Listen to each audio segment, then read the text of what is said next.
एक अरबपति ने अपने 60वें जन्मदिन की पूर्व संध्या पर एक भिखारी का वेश धरकर घर लौटने का फैसला किया ताकि वह अपने परिवार को परख सके। 3 महीने तक उसने सब कुछ खो जाने का नाटक किया और चुपचाप देखा कि उसकी पत्नी और बच्चे उसकी कथित दिवालियेपन पर कैसे प्रतिक्रिया करते हैं। भव्य पार्टी के दिन वह हवेली में प्रकट हुआ और सभी ने उसे केवल 5 मिनट में अपमानित कर दिया। लेकिन जब उसकी बेटी ने उसे पहचान लिया और उसे गले लगाने दौड़ पड़ी तो सच्चाई ने इस नाटक को ध्वस्त कर दिया और पूरे परिवार का भाग्य बदल दिया। उस विशाल कमरे में अनिद्रा एक लगातार मेहमान बन गई थी। आनंद प्रकाश शर्मा अपनी पीठ के बल लेटे हुए थे, भुजाएं शरीर के साथ थीं और आंखें एस्केला की छत की अंधेरी जगह में खुली हुई थीं, जिसमें सुनहरे विवरण थे जिसे मिलान के एक प्रसिद्ध वास्तुकार ने वसंत कुंज की हवेली के लिए डिजाइन किया था। एयर कंडीशनर 22 पर, जैसा कि अवंतिका पसंद करती थी, धीरे से गुनगुना रहा था और मैड्रिड की एक बुटीक से लाए गए मखमली पर्दे बाहर से जीवन के किसी भी संकेत को पूरी तरह से रोक रहे थे। उस कमरे में सब कुछ किसी और ने चुना था, वह खुद नहीं। यह सुंदर, बेहद महंगा था और आनंद शर्मा से इसका बिल्कुल भी कोई लेना देना नहीं था। बिस्तर के दूसरी ओर अवंतिका उस परिपूर्ण मुद्रा में सो रही थी जिसे वह अचेत अवस्था में भी बनाए रखती थी। उसके गहरे बाल तकिए पर इस तरह फैले थे जैसे किसी पेशेवर फोटोग्राफर ने उन्हें व्यवस्थित किया हो। सितंबर में वह 56 साल की हो चुकी थी और उस सुंदरता के साथ अब भी खूबसूरत थी जिसे पैसा अनिश्चित काल तक बनाए रखने की अनुमति देता है। 30 साल की शादी, 30 साल की औपचारिक दावतें, विदेश यात्राएं, दिल्ली के उच्च समाज की पार्टियां, जहां दोनों कंधे से कंधा मिलाकर एक सफल जोड़े की आदर्श छवि के रूप में घूमते थे। और अगस्त की उस सुबह आनंद अपने कमरे के मंद प्रकाश में उसकी प्रोफाइल को देखते हुए एक स्पष्टता के साथ महसूस किया जो उस पर ठंडे पानी की तरह गिरी कि उसे याद नहीं था कि उसने उस महिला के लिए आखिरी बार कब कुछ वास्तविक महसूस किया था। न प्यार, न गुस्सा, न उदासीनता, सिर्फ 2 अजनबियों की लंबी और खामोश दूरी जो आदत और सुविधा के कारण बहुत लंबे समय से एक ही छत के नीचे रह रहे थे। वह ठीक 3 महीने में 60 साल के हो जाते। 60 साल, और वह सवाल जिसे उन्होंने दशकों तक पीछे धकेल रखा था उस सुबह एक ऐसी तात्कालिकता के साथ सतह पर लौट आया जिसे अब टाला नहीं जा सकता था। आनंद प्रकाश शर्मा का जन्म धनबाद, झारखंड के एक छोटे से खनन शहर में हुआ था, जहां सर्दियों की सुबह पहाड़ियां कोहरे से ढंक जाती हैं और समय इस तरह से गुजरता है जिसे बड़े शहर कभी नहीं समझ पाएंगे।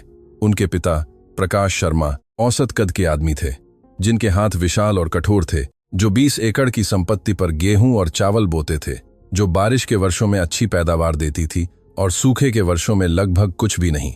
उनकी मां देवी शर्मा घर के एक कोने में रखी उषा सिलाई मशीन पर दूसरों के कपड़े सिलती थीं और कभी किसी बात की शिकायत नहीं करती थीं। लेकिन बच्चा आनंद बहुत कम उम्र से ही उनकी आंखों में थकान पड़ना सीख गया था। जब उन्हें लगता था कि कोई ध्यान नहीं दे रहा है, वे एक गरिमा के साथ गरीब थे जिसे कोई भी बात की संपत्ति दोहरा नहीं पाएगी। उनके पास थोड़ा था, लेकिन उनके पास एक दूसरे थे।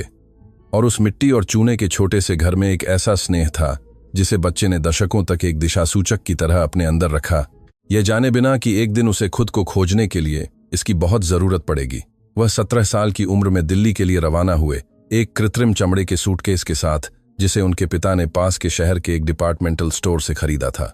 बस के सामान रैक के दाहिने हिस्से में पूरे सफर सूटकेस चरमराता रहा और आनंद ने 6 घंटे की सड़क यात्रा खिड़की से बाहर देखते हुए और खुद से बहुत धीमी आवाज में दोहराते हुए बिताई कि वह इसे हासिल कर लेंगे। वह 1 मई के सोमवार को उत्तरी टर्मिनल के लेगरारा है पहुंचे, जब शहर पूरी गति से काम कर रहा था और उसे एक और युवा बिहारी के आगमन से कोई फर्क नहीं पड़ा जिसके बड़े सपने थे और कम पैसा था। पहले 2 साल सबसे कठिन थे। वह करोल बाग के एक पड़ोस में 3 अन्य लड़कों के साथ साझा कमरे के गलियारे में सोए। वह सुबह 4:30 बजे उठता था ताकि पैकेजिंग फैक्ट्री तक पहुंचने के लिए 2 लोकल बसें ले सके, जहां वह सुबह की शिफ्ट में काम करता था और दोपहर की शुरुआत में शरीर पर उस थकान से भारी होकर लौटता था जिसे चुना नहीं जाता बल्कि सहा जाता है।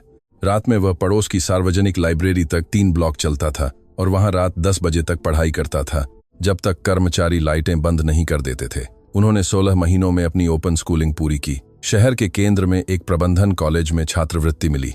उन्होंने एक ऐसी अनुशासन से पैसे बचाए जिसे कभी कभी वह खुद भी परेशान करने वाला पाते थे। हर खर्च को एक काली कवर वाली छोटी डायरी में लिखते थे। जो अभी भी कंपनी में उनके कार्यालय के एक दराज में रखी हुई थी और जिसे आनंद समय समय पर उन क्षणों में देखता था जब उसे ठीक से याद करने की आवश्यकता होती थी कि वह कहां से आया था। उन्होंने अपनी पहली कंपनी 26 साल की उम्र में खोली। लक्ष्मी नगर में एक किराए के गैरेज में निर्माण सामग्री के वितरक की एक छोटी सी कंपनी, जिसमें 2 कर्मचारी, एक लैंडलाइन फोन और चोर बाजार से खरीदी गई एक पुरानी मेज थी। पहले साल यह धीरे धीरे बढ़ा, दूसरे साल तेजी से और 5वें साल तक यह पहले से ही ट्रकों के बेड़े के साथ अपने खुद के गोदाम में स्थानांतरित हो गया था। आनंद ने सावधानी से विविधता लाई और अचल संपत्ति बाजार में तब प्रवेश किया जब निराशावादी अभी भी संदेह कर रहे थे। उसके बाद ऊर्जा क्षेत्र में, फिर कृषि व्यवसाय में। 50 साल की उम्र में उनकी संपत्ति 2 करोड़ रुपए से अधिक हो गई और शर्मा समूह भारतीय अर्थव्यवस्था के 3 अलग अलग क्षेत्रों में एक संदर्भ था। अखबारों ने आनंद को घटना कहा, व्यावसायिक पत्रिकाओं ने उनकी तस्वीर को रणनीतिक दृष्टि और व्यावसायिक प्रतिभा के शीर्षकों के साथ कवर पर रखा और वह कैमरों पर उस मुस्कान के साथ मुस्कुराता था जिसे उन्होंने वर्षों में बनाना सीख लिया था, क्योंकि वास्तविक मुस्कान कहीं रास्ते में खो गई थी जिसे वह अब नहीं जानते थे कि कैसे खोजना है। अवंतिका तब आई थी जब वह 32 साल के थे और अभी भी मानते थे कि एक साम्राज्य और एक परिवार एक ही समय में बनाया जा सकता है, बिना एक चीज के दूसरे को नष्ट किए। उसमें एक जीवंत बुद्धि और हंसने का एक तरीका था जो किसी भी माहौल को भर देता था। वे दिल्ली में एक व्यावसायिक स्वागत समारोह में मिलने के 2 साल बाद शादी कर ली। रोहन पहले पैदा हुआ, फिर मयंक और अंत में अनन्या। और आनंद ने अगले साल और भी अधिक काम करते हुए बिताए, खुद को यह दोहराते हुए कि यह उनके लिए था, उस भविष्य के लिए जिसे वह बनाना चाहते थे, उस सुरक्षा के लिए जिसे उनके माता पिता कभी प्रदान नहीं कर पाए थे। उन्होंने अपने बच्चों के जन्मदिन, स्कूल के नाटकों, सप्ताहांत की लंबी बातचीत को खो दिया और जब बच्चे बड़े हुए तो हर कोई उस खालीपन में ढल गया था जिसे पितृहीनता ने इस तरह से बनाया था जिसे देखकर दर्द होता था। रोहन अब 40 साल के पैतृक कंपनी में एक निदेशक पद पर थे, जिसमें मुख्य रूप से सप्ताह में एक बार एक इतालवी रेशमी टाई के साथ उपस्थित होना, उन दस्तावेजों पर हस्ताक्षर करना शामिल था जिन्हें सलाहकारों ने पहले ही तैयार कर लिया था, और बाकी समय विशेष क्लबों और एक समानांतर जीवन के बीच बिताना था जिसे आनंद वर्षों से जानता नहीं होने का नाटक कर रहे थे। मयंक, मंझले बेटे, ने अपने पिता को 2 साल पहले दिल्ली और बेंगलुरु में रेस्तरां की एक परिष्कृत श्रृंखला को वित्तपोषित करने के लिए मना लिया था, जो एक पर्याप्त और बढ़ती हुई हानि जमा कर रहा था। क्योंकि मयंक को गुणवत्ता के लिए पैतृक स्वाद विरासत में मिला था, बिना उस अनुशासन को विरासत में लिए जिसकी वह गुणवत्ता मांगती है।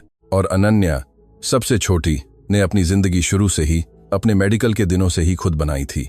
उसने अपने पिता से हर वित्तीय सहायता के प्रस्ताव को इस दृढ़ता से अस्वीकार कर दिया था जिसने शुरू में उन्हें चोट पहुंचाई थी, और जिसे अब अगस्त की उस सुबह वह एक दर्दनाक स्पष्टता के साथ अपने किसी भी बच्चे द्वारा प्रदर्शित चरित्र के सबसे बड़े संकेत के रूप में पहचानते थे। वह सफदरजंग अस्पताल में काम करती थी। वह थकावट से लाल आंखों और दागदार लैब कोट के साथ घर आती थी, लेकिन उसमें एक चमक थी जो जानती थी कि वह क्या कर रही है, और वह चमक वही थी जो खुद आनंद की आंखों में 30 साल पहले थी, इससे पहले कि पैसे ने हर उस चीज को मिटा दिया जिसका कोई मोल नहीं था। उस सुबह आनंद बिना आवाज किए बिस्तर से उठे और कमरे की बालकनी तक गए। हवेली का जगमगाता बगीचा उनके नीचे फैला हुआ था, परिपूर्ण और सम्मित, उस सुंदरता के साथ जो किसी से संबंधित नहीं थी, क्योंकि इसे तस्वीर में अच्छा दिखने के लिए डिजाइन किया गया था। एक लैंडस्केपिंग कंपनी हर हफ्ते उस बगीचे की देखभाल करने आती थी। आनंद दिन में शायद ही कभी उसे देखते थे, क्योंकि वह हमेशा किसी मीटिंग या हवाई अड्डे पर होते थे। अगस्त की ठंड बालकनी के आधे खुले दरवाजे से अंदर आ रही थी। वह वहां बहुत देर तक खड़े रहे, पेड़ों की उन परछाइयों को देखते रहे जिन्हें रोशनी व्यवस्था लॉन पर प्रोजेक्ट कर रही थी, और वह सुबह और भोर के बीच की उस खामोशी में था जब योजना एक ऐसी स्पष्टता के साथ आकार ले ली जिसने उन्हें आश्चर्यचकित कर दिया।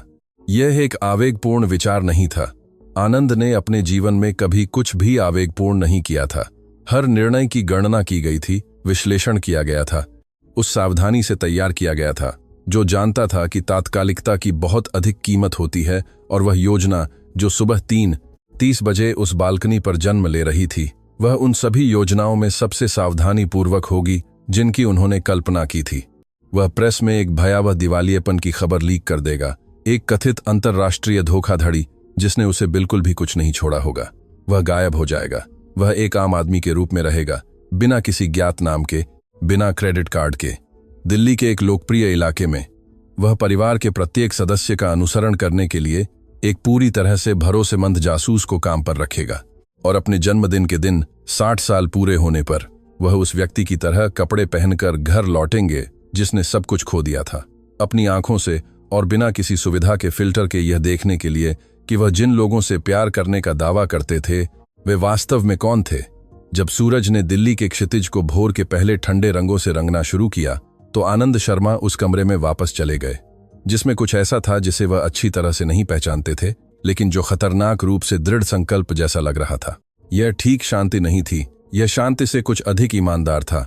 यह उस व्यक्ति की खामोश निश्चितता थी जो एक ऐसा दरवाजा खोलने वाला है जो बहुत लंबे समय से बंद था, यह जानते हुए कि दूसरी तरफ क्या है, उसे नियंत्रित करने का कोई तरीका नहीं है, और फिर भी उसे खोलने का चुनाव कर रहा है। उस अनिद्रा की रात के बाद के 3 दिनों में आनंद ने अपनी हमेशा की दिनचर्या को एक सटीकता के साथ बनाए रखा, जिसे वह खुद किसी भी समय से पहले के संदेह से सबसे अच्छी सुरक्षा मानते थे। वह हमेशा की तरह समय पर उठे, कुक द्वारा सुबह 7 बजे तैयार की गई चाय पी, कंपनी की सुबह की रिपोर्ट पढ़ी और हमेशा की तरह ध्यान से दिन की बैठकों में शामिल हुए। किसी ने उनमें कुछ भी अलग नहीं देखा, और यही ठीक वही था जिसकी उन्हें आवश्यकता थी। उन्होंने जो एक ही चीज अलग की वह मंगलवार की शाम को एक ऐसे नंबर पर कॉल करना था जो किसी कॉरपोरेट एजेंडे में पंजीकृत नहीं था। दीपक कुमार एक निजी जासूस थे जो 12 साल से आनंद के लिए काम कर रहे थे। विवेकपूर्ण तरीके से ऐसी स्थितियों को सुलझाते थे जिनमें पूर्ण विवेक और कोई औपचारिक रिकॉर्ड नहीं चाहिए होता था। दीपक 50 साल के, छोटे कद के, चौड़े कंधों वाले व्यक्ति थे जिनमें किसी भी माहौल में अदृश्य होने की लगभग अलौकिक क्षमता थी। आनंद उन पर इतनी गहराई से भरोसा करते थे जितना वह शायद ही किसी और पर करते थे, क्योंकि 12 वर्षों के दौरान दीपक ने कई बार दिखाया था कि उनका वादा किसी भी हस्ताक्षरित अनुबंध से अधिक मूल्यवान था। वे अगले शनिवार को पुरानी दिल्ली के एक सादे भोजनालय में मिले। आनंद के सर्कल का कोई भी व्यक्ति वहां गलती से भी नहीं आ सकता था। आनंद ने मेट्रो से यात्रा की, साधारण चश्मा और एक टोपी पहनी। सालों में पहली बार गुमनामी को एक राहत जैसा महसूस किया। दीपक पहले से ही वहां एक कप चाय हाथ में लिए हुए थे, और उस शांत नजर के साथ जो हमेशा उतनी जानकारी से अधिक संसाधित करती हुई प्रतीत होती थी जितनी वह कहती थी। आनंद ने बिना किसी लाग लपेट के योजना समझाई। दीपक ने खामोशी से सुना, उस पूरी एकाग्रता के साथ जो समझता था कि हर शब्द मायने रखता है। जब आनंद ने बात खत्म की तो जासूस कुछ देर मेज को देखता रहा, फिर सिर उठाया और बस इतना कहा कि उसे निगरानी संरचना स्थापित करने के लिए 48 घंटे चाहिए। उसने क्यों नहीं पूछा, उसने कोई फैसला नहीं सुनाया, उसने उसे रोकने की कोशिश नहीं की। यह दीपक कुमार के उन गुणों में से एक था जिसे आनंद ने किसी भी अन्य चीज से ऊपर महत्व देना सीख लिया था। आदमी समझता था कि जब फैसला ले लिया गया है तो उसकी भूमिका उसे लागू करना है, सवाल करना नहीं। अगले 2 हफ्तों के दौरान योजना सावधानी से तैयार की गई। आनंद ने उचित माध्यमों से एक प्रमुख आर्थिक पत्रिका के एक पत्रकार की पहचान की जो कॉरपोरेट गलियारों की जानकारी को ऐसी विश्वसनीयता के साथ प्रकाशित करने के लिए जाना जाता था जिस पर शायद ही कभी सवाल उठाया जाता था। उसने एक विश्वसनीय कहानी गढ़ी जिसमें एक कथित अंतर्राष्ट्रीय धोखाधड़ी की बात थी जिसने शर्मा समूह की संपत्ति को अपूरणीय क्षति पहुंचाई होगी। इसमें विदेशी कंपनियों के खातों में लेन देन और ऑडिट शामिल थे जिसने एक भयावह छिपी हुई देनदारी का खुलासा किया होगा। यह कहानी तकनीकी रूप से इतनी विश्वसनीय थी कि पहले 48 घंटों की प्रतिक्रिया को बनाए रख सके, और उसे बस इतना ही समय चाहिए था। उन्होंने अनुपस्थिति के 3 महीनों के दौरान उपयोग करने के लिए एक सरल पहचान भी तैयार की।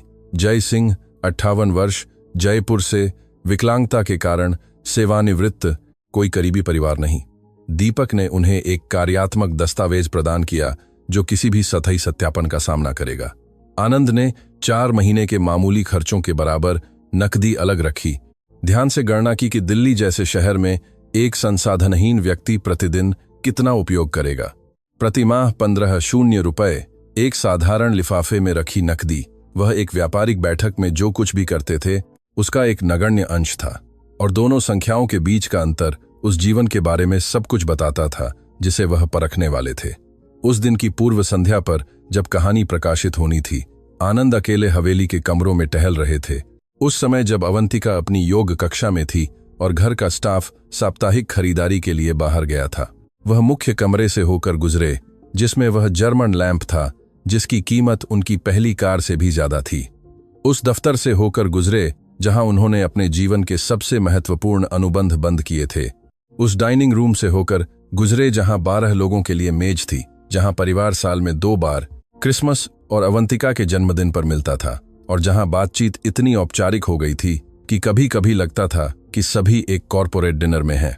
वह गलियारे से गुजरे जहां परिवार की फ्रेम की हुई तस्वीरें लगी थीं, वे स्टूडियो तस्वीरें जो अवंतिका हर 5 साल में एक पेशेवर फोटोग्राफर से खिंचवाती थी, जहां सभी ऐसी पूर्णता के साथ मुस्कुराते थे जो कैमरे के फ्रेम के बाहर कभी नहीं होती थी। वह एक तस्वीर के सामने रुके। अनन्या लगभग 12 साल की थी, उसके बाल बंधे हुए थे, वह उस समय जो पतले चश्मे पहनती थी और इस तरह मुस्कुरा रही थी जिसे आनंद पहचानते थे, क्योंकि यह उस व्यक्ति की मुस्कान थी जो वास्तव में खुश था, न कि अच्छी दिखने के लिए पोज दे रहा था। वह उस तस्वीर को कुछ देर देखते रहे और फिर आगे बढ़ते रहे, क्योंकि अगर वह बहुत देर तक रुकते तो उन्हें कुछ ऐसा महसूस होता जो उस दृढ़ संकल्प को कमजोर कर सकता था जिसे बनाने में उन्हें हफ्ते लग गए थे। अगले दिन सुबह सुबह एक आर्थिक पोर्टल पर लेख प्रकाशित हुआ जिसके प्रतिदिन 2 मिलियन पाठक थे। शीर्षक सीधा और विनाशकारी था। शर्मा समूह अंतर्राष्ट्रीय अभियानों में करोड़ों रुपए की धोखाधड़ी का शिकार हुआ होगा, जिसमें मामले से जुड़े सूत्रों ने संकेत दिया कि आनंद शर्मा की व्यक्तिगत संपत्ति को अपूरणीय क्षति हुई थी और उद्यमी पिछले सप्ताह से लापता थे। यह कहानी घंटों के भीतर प्रेस में फैल गई, उस गति से जिसे केवल बुरी खबरें ही प्राप्त कर पाती हैं। आनंद ने शहर के केंद्र में एक छोटे से ढाबे में प्रभाव की शुरुआत का पालन किया। अपने प्रीपेड फोन पर सूचनाएं पढ़ रहे थे, जिसे उन्होंने विशेष रूप से दीपक के संपर्कों के लिए खरीदा था। सुबह 10 बजे उन्होंने मुख्य उपकरण बंद कर दिया, वह जिसमें वह नंबर था जिसे सभी जानते थे, और उसे एक मुहरबंद लिफाफे में रख दिया जिसे उन्होंने दीपक को 3 महीने के लिए रखने के निर्देश के साथ सौंप दिया। यह उन चैनलों के माध्यम से क्या हो रहा था, यह जांचने के प्रलोभन को काटने का एक तरीका था जो उनकी गुमनामी से समझौता कर सकता था। वह दोपहर की शुरुआत में दिल्ली के पूर्वी क्षेत्र में स्थित लक्ष्मी नगर के पड़ोस में मेट्रो और बस से पहुंचे, एक साधारण कपड़े के बैग के साथ जिसे उन्होंने कुछ दिन पहले संजौली बाजार के एक सेकंड हैंड बाजार से खरीदा था। यह पड़ोस मजदूर वर्ग का था, जिसमें मध्यम आकार के चिनाई वाले घर थे। मुख्य सड़क पर हलचल भरा व्यापार था और सीमेंट की बेंचों वाला एक चौक था जहां बड़े लोग शाम को बैठते थे। ठीक उसी तरह का स्थान जहां कोई आनंद शर्मा को नहीं ढूंढेगा। दीपक ने जो कमरा उनके नाम पर किराए पर लिया था, वह एक पारिवारिक घर की ऊपरी मंजिल पर था, जिसमें साझा बाथरूम और आंगन की ओर खिड़की थी। यह एक छोटा कमरा था जिसमें एक सिंगल बेड, एक साधारण लकड़ी की अलमारी, एक मेज और एक कुर्सी थी। मालकिन देवी कंवर सफेद बालों वाली और दृढ़ आवाज वाली एक महिला थीं, जिनकी उम्र आनंद ने अनुमान लगाया कि 70 साल होगी। वह उन्हें जगह दिखाने के लिए उनके साथ ऊपर आईं और बताया कि किराए में नाश्ता शामिल था, लेकिन वह वयस्कों की आया नहीं थी, जो आनंद को बिल्कुल उचित लगा। उन्होंने उसे जय सिंह कहा, बिना किसी अनावश्यक सवाल के, और यह गोपनीयता उन्हें एक अलग तरह की विलासिता लगी, जो उन विलासिताओं से पूरी तरह भिन्न थी जिनकी उन्हें आदत थी। उस पहली रात आनंद किराए के कमरे के बिस्तर के किनारे पर बैठे और चारों हल्की प्लास्टर की दीवारों को देखा जो छत के बल्ब की पीली रोशनी को प्रतिबिंबित कर रही थीं। कुछ मिनटों तक उन्होंने कुछ नहीं किया। उन्होंने प्रीपेड सेलफोन नहीं खोला, खबरें नहीं देखीं, करने वाली चीजों की सूची नहीं बनाई। वे चुपचाप बैठे रहे और खिड़की से पड़ोस की आवाजें सुनते रहे। नीचे देवी कंवर के कमरे में टीवी चालू था। सड़क से गुजरती मोटरसाइकिल की आवाज, बगल के घर के आंगन में खेलते बच्चों की आवाजें उन्हें अंदर बुलाए जाने से पहले। यह सामान्य जीवन था। उनके आसपास एक उदासीन सहजता के साथ घटित हो रहा था जिसे कोई भी पैसा खरीदने में सक्षम नहीं था। और आनंद ने एक ऐसी स्पष्टता के साथ जो अपनी सादगी से उन्हें आश्चर्यचकित कर गई कि उन्होंने बहुत समय से दुनिया को सुरक्षा, प्रोटोकॉल, अपेक्षा के किसी फिल्टर के बिना नहीं सुना था। यहां वह जय सिंह थे। कोई उनसे कुछ नहीं चाहता था। कोई एहसान की गणना करते हुए नहीं मुस्कुराता था। कोई उन्हें नाखुश न करने के लिए सावधानी से शब्द नहीं चुनता था। सोने से पहले उन्होंने अनन्या के बारे में सोचा। उन्होंने सोचा कि वह खबर कैसे ले रही होगी, क्या वह ठीक होगी। यह एकमात्र विचार था जिसे उन्होंने लक्ष्मी नगर के छोटे से कमरे में उस पहली रात नींद में अपने साथ लिया, जबकि पड़ोस धीरे धीरे शांत हो रहा था और दिल्ली बाहर काम करना जारी रखे हुए था, यह जाने बिना कि शहर के सबसे अमीर आदमियों में से एक साधारण गद्दे पर सो रहा था। शहर के वित्तीय केंद्र से कुछ किलोमीटर दूर। अवंतिका शर्मा को यह खबर समूह के प्रेस सलाहकार से मिली, जिसने सुबह 8:40 बजे उस तनावपूर्ण आवाज में फोन किया, जो कुछ बहुत बुरा कहने वाला था। अवंतिका मुख्य बाथरूम में अपनी सफेद बाथरोब में मेकअप कर रही थी। घर के एकीकृत साउंड सिस्टम में स्पा का परिवेश संगीत चालू था, और जब उसने जवाब दिया और सलाहकार के पहले शब्द सुने तो उसने एक सटीक गति से संगीत बंद कर दिया और संगमरमर के बाथटब के किनारे पर बैठ गई। उसने बिना रोके सब कुछ सुना। अंत में उसने केवल एक ही सवाल पूछा, क्या मीडिया ने आनंद के नाम से कहानी प्रकाशित कर दी थी? सलाहकार ने कहा कि हाँ, यह सभी आर्थिक पोर्टलों पर थी और समूह के संचार विभाग का फोन बजना बंद नहीं हो रहा था। अवंतिका ने कहा कि वह बाद में फोन करेगी और कॉल समाप्त कर दी। वह लगभग 2 मिनट तक बाथटब के किनारे पर बैठी रही। जो उसे बाहर से देखता वह सोच सकता था कि वह सदमे में है, उस पक्षाघात की स्थिति में जो एक विनाशकारी खबर कभी कभी पैदा करती है। लेकिन ऐसा नहीं था। अवंतिका शर्मा सोच रही थी, व्यवस्थित कर रही थी, उस गति से गणना कर रही थी जो एक ऐसी बुद्धि की थी जो सालों से निष्क्रिय थी। एक घर और एक सामाजिक एजेंडे का प्रबंधन करने की आदी थी, बिना दोनों में से किसी एक को अपने सर्वश्रेष्ठ की मांग करने की आवश्यकता के। उसने जो पहला फोन किया वह किसी पुलिस स्टेशन या किसी अस्पताल को नहीं था। वह खान मार्केट में स्थित मेनन, सूजा और एसोसिएट्स के वकीलों के कार्यालय को था, जो संपत्ति कानून और तलाक में विशेषज्ञता रखते थे। उसने वकील श्री फैबियो मेनन से 23 मिनट तक पूरी तरह से नियंत्रित आवाज में बात की और बातचीत के अंत में अगले दिन के लिए एक व्यक्तिगत बैठक निर्धारित कर ली थी। दूसरी कॉल निजी बैंक के प्रबंधक को थी, जहां वह अपनी व्यक्तिगत खातों को शादी के खातों से अलग रखती थी, क्योंकि अवंतिका ने जीवन में जल्दी सीख लिया था कि अपना पैसा ही स्वतंत्रता का एकमात्र वास्तविक रूप है। उसने प्रबंधक से आग्रह किया कि वह कुछ संपत्तियों के हस्तांतरण की संभावनाओं की तुरंत जांच करें जो शादी के नाम पर थीं, अपनी एक होल्डिंग कंपनी को, जो कुछ साल से एक गोपनीय ऑफशोर संरचना में मौजूद थी। प्रबंधक ने कहा कि वह इसकी जांच करेगा और 1 घंटे से भी कम समय में फोन करेगा। कोई रोना नहीं, पति को कोई फोन नहीं, कोई ऐसा उपाय नहीं जो आनंद के ठिकाने के बारे में चिंता का संकेत दे। जब वह नाश्ता करने नीचे आई तो अवंतिका पूरी तरह से तैयार थी। उसके बाल संवारे हुए थे और होंठ रंगे हुए थे, और उसने रसोइये को समझाया कि उसे अगले कुछ दिनों में अपना शेड्यूल खाली रखना होगा, क्योंकि उसकी महत्वपूर्ण बैठकें थीं। उसने खड़े खड़े चाय पी, टैबलेट पर सुर्खियों को एक नैदानिक ध्यान से पढ़ा जिसकी एक पत्रकार भी ईर्ष्या करती, और सुबह 10 बजे वह उस दिन की अपनी पहली 3 बैठकों के लिए गाड़ी से निकल रही थी। रोहन को यह खबर अपने मोबाइल पर मिली जब वह दिल्ली जिमखाना क्लब के ड्रेसिंग रूम में एक दोस्त के साथ टेनिस मैच के बाद था। उसने शीर्षक 2 बार पढ़ा, फिर उसने मोबाइल को बगल की बेंच पर इतनी जोर से पटका कि वह फर्श पर उछल गया। दोस्त, जो अभी भी कपड़े बदल रहा था, ने पूछा कि क्या हुआ था। रोहन ने कहा कि कुछ नहीं और बिना स्पष्टीकरण दिए चला गया। उसने कार से आनंद के कार्यालय में फोन किया। सचिव ने कहा कि श्री आनंद पिछले सप्ताह से कोई संकेत नहीं दे रहे थे और वे भी उनसे संपर्क करने की कोशिश कर रहे थे। रोहन ने फोन काट दिया और क्लब की पार्किंग की निकास कतार में 15 मिनट तक खड़ा रहा। अपने विचारों को व्यवस्थित करने में असमर्थ था, जो उसके लिए असामान्य था, क्योंकि रोहन शर्मा ने वर्षों से शांत दिखने की क्षमता विकसित कर ली थी, भले ही उसे कोई शांति महसूस न हो रही हो। उस समय उसे अपने पिता के बारे में चिंता नहीं हो रही थी, उसे गुस्सा आ रहा था, एक गर्म और अन्यायपूर्ण गुस्सा जिसे वह खुद भी अक्षम्य मानता था, लेकिन जिसे वह नियंत्रित नहीं कर सकता था। गुस्सा इसलिए क्योंकि अगर कहानी सच थी, अगर समूह का पैसा वास्तव में चला गया था, तो वह सब कुछ जो उसने पैतृक संपत्ति, पद, साकेत में अपार्टमेंट, जीवन शैली के आधार पर बनाया था, वह भी ढह रहा था। रोहन ने 40 साल तक आनंद शर्मा के सबसे बड़े बेटे के रूप में बिताए थे, और वह उपनाम ही एकमात्र वास्तविक पूंजी थी जो उसके पास थी, क्योंकि अपने दम पर कुछ बनाने की क्षमता ठीक वही थी जिसकी उससे कभी उम्मीद नहीं की गई थी। उस शाम रोहन ने अपने निजी मामलों को संभालने वाले वकील से मुलाकात की और एक ऐसा सवाल पूछा जिसे वकील को खुद भी अप्रत्याशित होने के कारण जवाब देने में कुछ समय लगा। क्या कोई ऐसा कानूनी साधन था जिससे किसी को कानूनी रूप से अनुपस्थित घोषित किया जा सके ताकि उत्तराधिकार प्रक्रियाओं में तेजी लाई जा सके जब व्यक्ति का ठिकाना अज्ञात हो?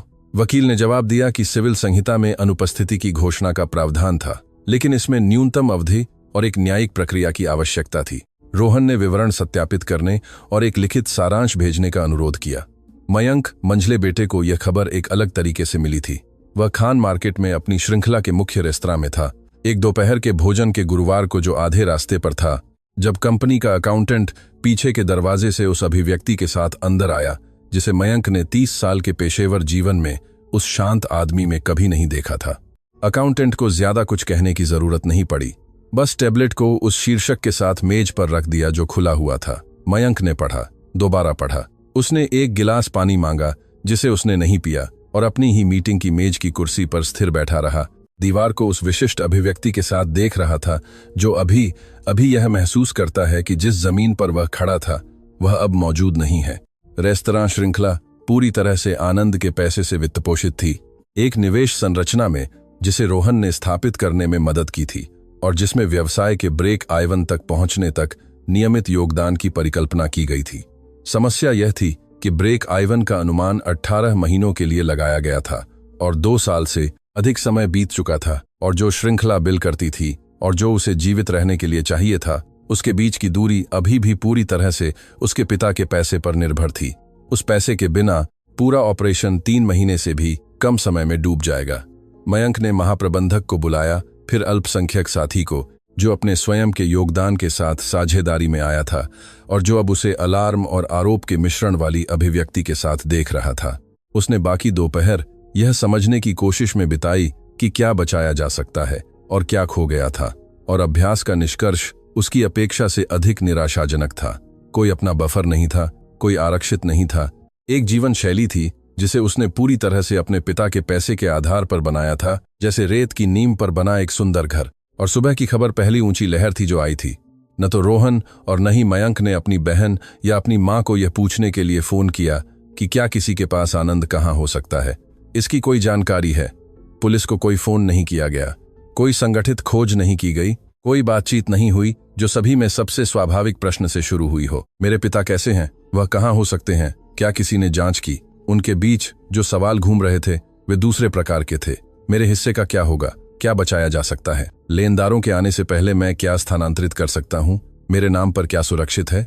उस रात तीनों ने अलग अलग जगहों पर अलग अलग डिनर किया। हर कोई अपनी अपनी गणना में लीन था। वसंत कुंज की हवेली घर के कर्मचारियों के जाने के बाद अजीब तरह से खामोश हो गई। अवंतिका ने अपने कमरे में हल्के भोजन और कंप्यूटर पर खुले दस्तावेजों के साथ अकेले भोजन किया जो वकील ने उसे सुरक्षित ईमेल से भेजे थे। प्लेट के बगल में एक नोटपैड था जहां वह छोटे और सावधानीपूर्वक अक्षरों में संपत्ति, कंपनियों, समय, सीमा और संभावनाओं के बारे में नोट्स बना रही थी। और हवेली के बाहर जगमगाता बगीचा हमेशा की तरह परिपूर्ण और स्थिर बना रहा। स्वचालित लाइटें निर्धारित समय पर जलती रहीं, जैसे कुछ भी नहीं बदला था, जैसे जिस आदमी ने उस घर को बनाया था वह किसी भी समय मुख्य द्वार से ऊपर आ सकता था, हॉल में अपनी टाई ढीली कर सकता था और पूछ सकता था कि रात के खाने में क्या है। लेकिन उनमें से कोई भी उस बारे में नहीं सोच रहा था, और यही ठीक वही तथ्य था जिसे आनंद शर्मा ने जीवन भर पुष्टि करने से डरते थे, और जो उस रात एक ऐसी स्पष्टता के साथ वास्तविक हो गया था जो एक अलग व्याख्या के लिए कोई जगह नहीं छोड़ती थी।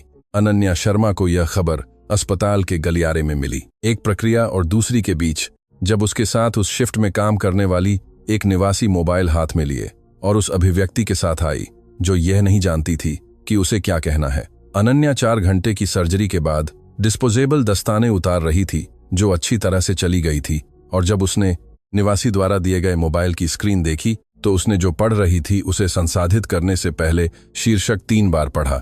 उसने शांत आवाज में अनुमति मांगी। वह गलियारे के बाथरूम में गई, दरवाजा बंद कर लिया और शीशे के सामने खड़ी हो गई। बहुत देर तक सफेद कोट, बंधे हुए बाल, वह चेहरा जो शीशा उसे दिखा रहा था एक ऐसी महिला का था जो अपने विचारों को उसी पद्धति से व्यवस्थित करने की कोशिश कर रही थी जिससे वह एक आपातकालीन प्रक्रिया को व्यवस्थित करती थी। कदम पहले उपलब्ध जानकारी की जांच करें, फिर कार्य करें। वह बाथरूम से बाहर निकली और ड्यूटी पर मौजूद अपने सहकर्मी से अपनी अगली परामर्श लेने को कहा। उसने रोहन को फोन किया। मोबाइल 4 बार बजा और वॉइस मेल पर चला गया। उसने मयंक को फोन किया। उसने दूसरे रिंग पर जवाब दिया, लेकिन बातचीत 2 मिनट से कम चली क्योंकि मयंक स्पष्ट रूप से उसके लिए किसी और अधिक जरूरी काम में व्यस्त था, और उसने बस इतना कहा कि स्थिति जटिल थी। वे अभी भी समझने की कोशिश कर रहे थे कि क्या हुआ था, कि उसके पिता शायद कहीं इसे सुलझाने की कोशिश कर रहे थे। वह निश्चितता जिसके साथ मयंक ने कहा कि उसके पिता चीजों का ध्यान रख रहे थे, आदमी के ठिकाने के बारे में किसी भी वास्तविक चिंता की अभिव्यक्ति के बिना अनन्या ने फोन को जरूरत से ज्यादा कसकर पकड़ लिया। उसने घर पर फोन किया। हवेली की सबसे पुरानी कर्मचारी सरिता भाभी ने जवाब दिया और कहा कि श्रीमती अवंतिका एक बैठक में थीं और उन्होंने निर्देश दिए थे कि उन्हें परेशान न किया जाए। अनन्या ने सरिता भाभी से हॉल में जाने और यह कहने को कहा कि वह उनकी बेटी थी। एक लंबी खामोशी के बाद अवंतिका ने उस सटीक और संयमित आवाज में जवाब दिया जिसे अनन्या अच्छी तरह जानती थी। वह आवाज जिसे उसकी मां तब इस्तेमाल करती थी जब वह संकट प्रबंधन मोड में होती थी, और बहुत कुशल शब्दों में समझाया कि वह वकीलों से बात कर रही थी कि आनंद के ठिकाने के बारे में अभी भी पर्याप्त जानकारी नहीं थी और सभी प्रासंगिक कदम उठाए जा रहे थे। अनन्या ने सीधे पूछा कि क्या कोई उसके पिता की तलाश कर रहा था, क्या वे पुलिस के पास गए थे, क्या उन्होंने अस्पतालों को फोन किया था। अवंतिका ने जवाब दिया कि वकील सही कदमों के बारे में मार्गदर्शन ले रहे थे और उसे सक्षम लोगों को स्थिति संभालने देना चाहिए। अपनी मां के फोन रखने के बाद अनन्या कुछ सेकंड तक खामोश रही। फिर वह ड्यूटी रूम में गई, अपनी लैब कोट को अपने कोट से बदला, ड्यूटी समन्वयक को बताया कि उसे एक पारिवारिक आपातकाल के कारण बाहर जाना है और अस्पताल छोड़ दिया। कोई भी उसके पिता को नहीं ढूंढ रहा था। यह स्पष्ट और नग्न वास्तविकता थी जो उसके सामने एक ऐसी वस्तुनिष्ठता के साथ प्रस्तुत हुई जिसने किसी भी अधिक्लाइंट उदार व्याख्या को खारिज कर दिया। उसकी मां वकीलों के साथ थी, उसके भाई, हर कोई अपने हितों का ख्याल रख रहा था और किसी ने भी सबसे बुनियादी और सबसे मानवीय इशारा नहीं किया था जो स्थिति की मांग कर रही थी। आनंद शर्मा को ढूंढने के लिए बाहर निकलना। अनन्या सीधे उस पड़ोस के पुलिस स्टेशन गई जहां अस्पताल था। उसने अपने पिता के लापता होने की रिपोर्ट सभी उपलब्ध विवरणों के साथ दर्ज की। पिछले संपर्क की अनुमानित तारीख, जिन जगहों पर वह जाते थे, शारीरिक विशेषताएं, कद, वजन, उनके पिता की 40 साल की उम्र से ही थोड़ी झुकी हुई चलने की विशिष्ट शैली। जिस अधिकारी ने उनकी बात सुनी वह सावधान था और कहा कि वे इसका पालन करेंगे, लेकिन उस ध्यान में यह निहित चेतना थी कि दिल्ली में लापता लोगों की संख्या इतनी अधिक है कि कोई भी विभाग व्यक्तिगत ध्यान से उनकी देखभाल नहीं कर सकता। वह पुलिस स्टेशन से बाहर निकली और कार में चली गई। वह ड्राइवर की सीट पर बैठी रही, इंजन चालू किए बिना लगभग 10 मिनट तक डैशबोर्ड को देखती रही। फिर उसने अपने मोबाइल पर नोटपैड खोला और एक सूची बनाना शुरू कर दिया। वे स्थान जहां उसके पिता कार्यालय और हवेली के अलावा जाते थे, पसंदीदा रेस्तरां, वह क्लब जहां वह अपने दुर्लभ सप्ताहांतों में गोल्फ खेलते थे, वह ढाबा जहां उन्होंने एक बार बातचीत में कहा था कि उन्होंने दशकों पहले दोपहर का भोजन किया था जब वह अभी भी राजधानी में एक युवा नवागंतुक थे, वे होटल जहां वह अक्सर जाते थे, पुराने दोस्त जिनके बारे में वह शायद ही कभी बात करते थे लेकिन जिनके नाम उन्होंने अपने जीवन भर सुने थे। उसने झारखंड के धनबाद के बारे में सोचा। उसके पिता का जन्म धनबाद में हुआ था। उन्होंने एक बार कहा था जब वह अभी किशोरी थी कि अगर कभी सब कुछ ढह जाता है तो वह पठार के पहाड़ों में वापस चले जाएंगे। यह किसी ऐसे व्यक्ति का वाक्य था जो मजाक कर रहा था। 1 साल के अंत की रात के खाने में एक कप चाय के बीच कहा गया था और शायद मेज पर किसी ने भी इसे गंभीरता से नहीं लिया था। अनन्या ने ऐसा किया था। जिस तरह से उन्होंने यह कहा था उसमें कुछ ऐसा था जिसने उस पल को उस छोटी लड़की की याद में बैठा दिया था। एक हल्की फुल्की टोन के नीचे एक गंभीरता जो उसे सतही रूप से दिखावटी शब्दों से अधिक खुलासा करने वाली लगी थी। उसने धनबाद, झारखंड नोट किया। अगले दिनों में अनन्या ने अपने शेड्यूल को उस दक्षता के साथ पुनर्गठित किया जिसे 10 साल की उच्च जटिलता वाली चिकित्सा ने उसमें विकसित किया था। उसने उन प्रक्रियाओं को रद्द नहीं किया जो विशेष रूप से उस पर निर्भर थीं, क्योंकि ऐसे मरीज थे जो इंतजार कर रहे थे और जिनकी स्वास्थ्य को किसी भी परिस्थिति में टाला नहीं जा सकता था। लेकिन उसने हर उस चीज को पुनर्गठित किया जो संभव था ताकि सप्ताहांत पूरी तरह से खाली हो जाएं। उसने शुक्रवार की शाम योजना बनाने के लिए, शनिवार और रविवार खोजने के लिए आरक्षित किए। पहले सप्ताहांत में उसने शहर के केंद्र में उन जगहों का दौरा किया जहां उसके पिता अक्सर जाते थे।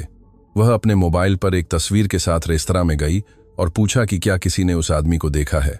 अधिकांश वेटर और कर्मचारियों ने सद्भावना के साथ तस्वीर देखी और जवाब दिया कि नहीं। कुछ ने चेहरे को पहचाना क्योंकि आनंद शर्मा कई बार पत्रिकाओं के कवर पर रहे थे ताकि चेहरा परिचित हो सके बिना लोगों को यह जाने कि यह कहां से है। किसी के पास उसके ठिकाने के बारे में कोई जानकारी नहीं थी। उन रेस्तरां में से एक में एक बुजुर्ग वेटर ने उसे एक तरफ बुलाया और धीमी आवाज में कहा कि उसने पिछले सप्ताह श्री आनंद को सड़क पर से गुजरते देखा था, लेकिन वह अलग तरीके से अधिक साधारण कपड़े पहने हुए थे और उसे अजीब लगा था, लेकिन उसने इसे महत्व नहीं दिया था। अनन्या ने पूछा, किस सड़क पर? वेटर ने कहा कि यह जनपथ एवेन्यू थी, इंडिया गेट के पास। उसने इसे नोट किया। यह बहुत छोटी जानकारी थी जो निर्णायक नहीं थी, लेकिन यह एकमात्र जानकारी थी जो कुछ ठोस की ओर इशारा कर रही थी। और अनन्या ने चिकित्सा में सीखा था कि बहुत जल्दी खारिज किए गए छोटे सुराग अक्सर सबसे महत्वपूर्ण होते हैं। उस रात साकेत में अपने अपार्टमेंट में वापस आकर उसने फिर से मयंक को फोन किया। इस बार उसने अधिक शांत होकर जवाब दिया, लेकिन वह जिस मामले पर चर्चा करना चाहता था वह अनन्या की संभावना थी, जिसकी अपने पिता के व्यवसाय से कोई वित्तीय संबद्धता नहीं थी। वह रेस्तरां को बचाने के लिए आपातकालीन क्रेडिट ऑपरेशन के लिए गारंटर के रूप में काम कर सकती थी। उसने बिना रोके अंत तक सुना, कहा कि वह उस समय इसका जवाब नहीं दे सकती, और फिर पूछा कि क्या मयंक व्यक्तिगत रूप से अपने पिता को खोजने के लिए कहीं गया था।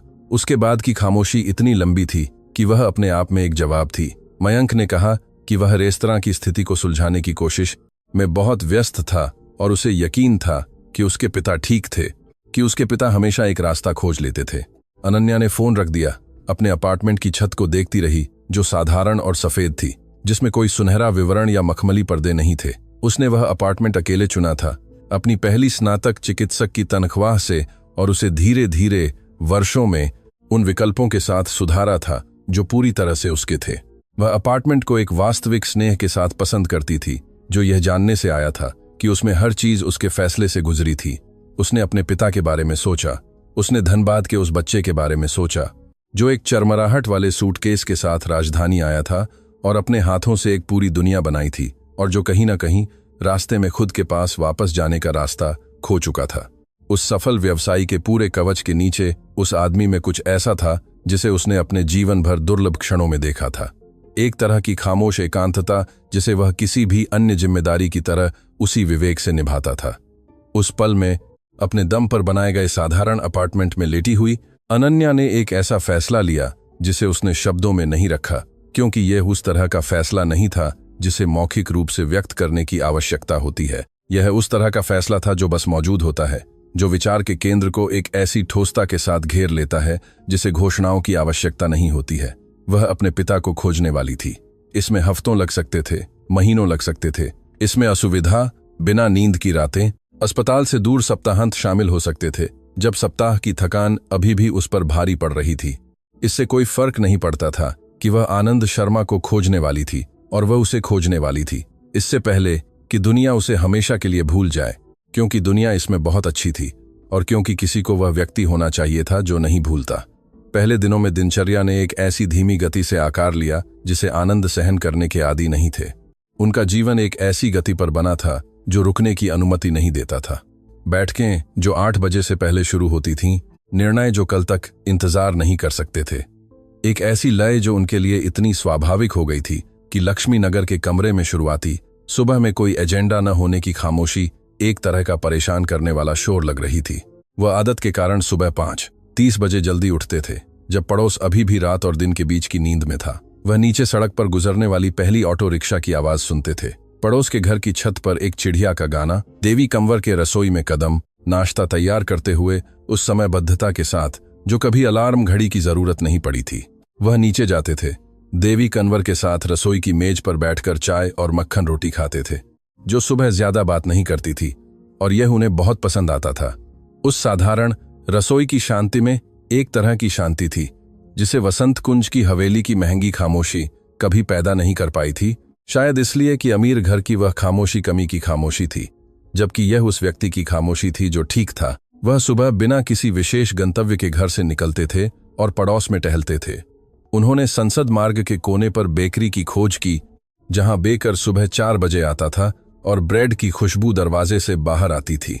6 बजे उन्होंने बुधवार को मुख्य चौक में लगने वाले साप्ताहिक बाजार की खोज की, जहां फलों और सब्जियों के स्टॉल थे और एक जड़ी बूटी विक्रेता था जो हर पौधे का नाम ऐसी सटीकता से जानता था कि उन्हें धनबाद में बचपन के वर्षों में देवी शर्मा की शिक्षाएं याद आ जाती थीं।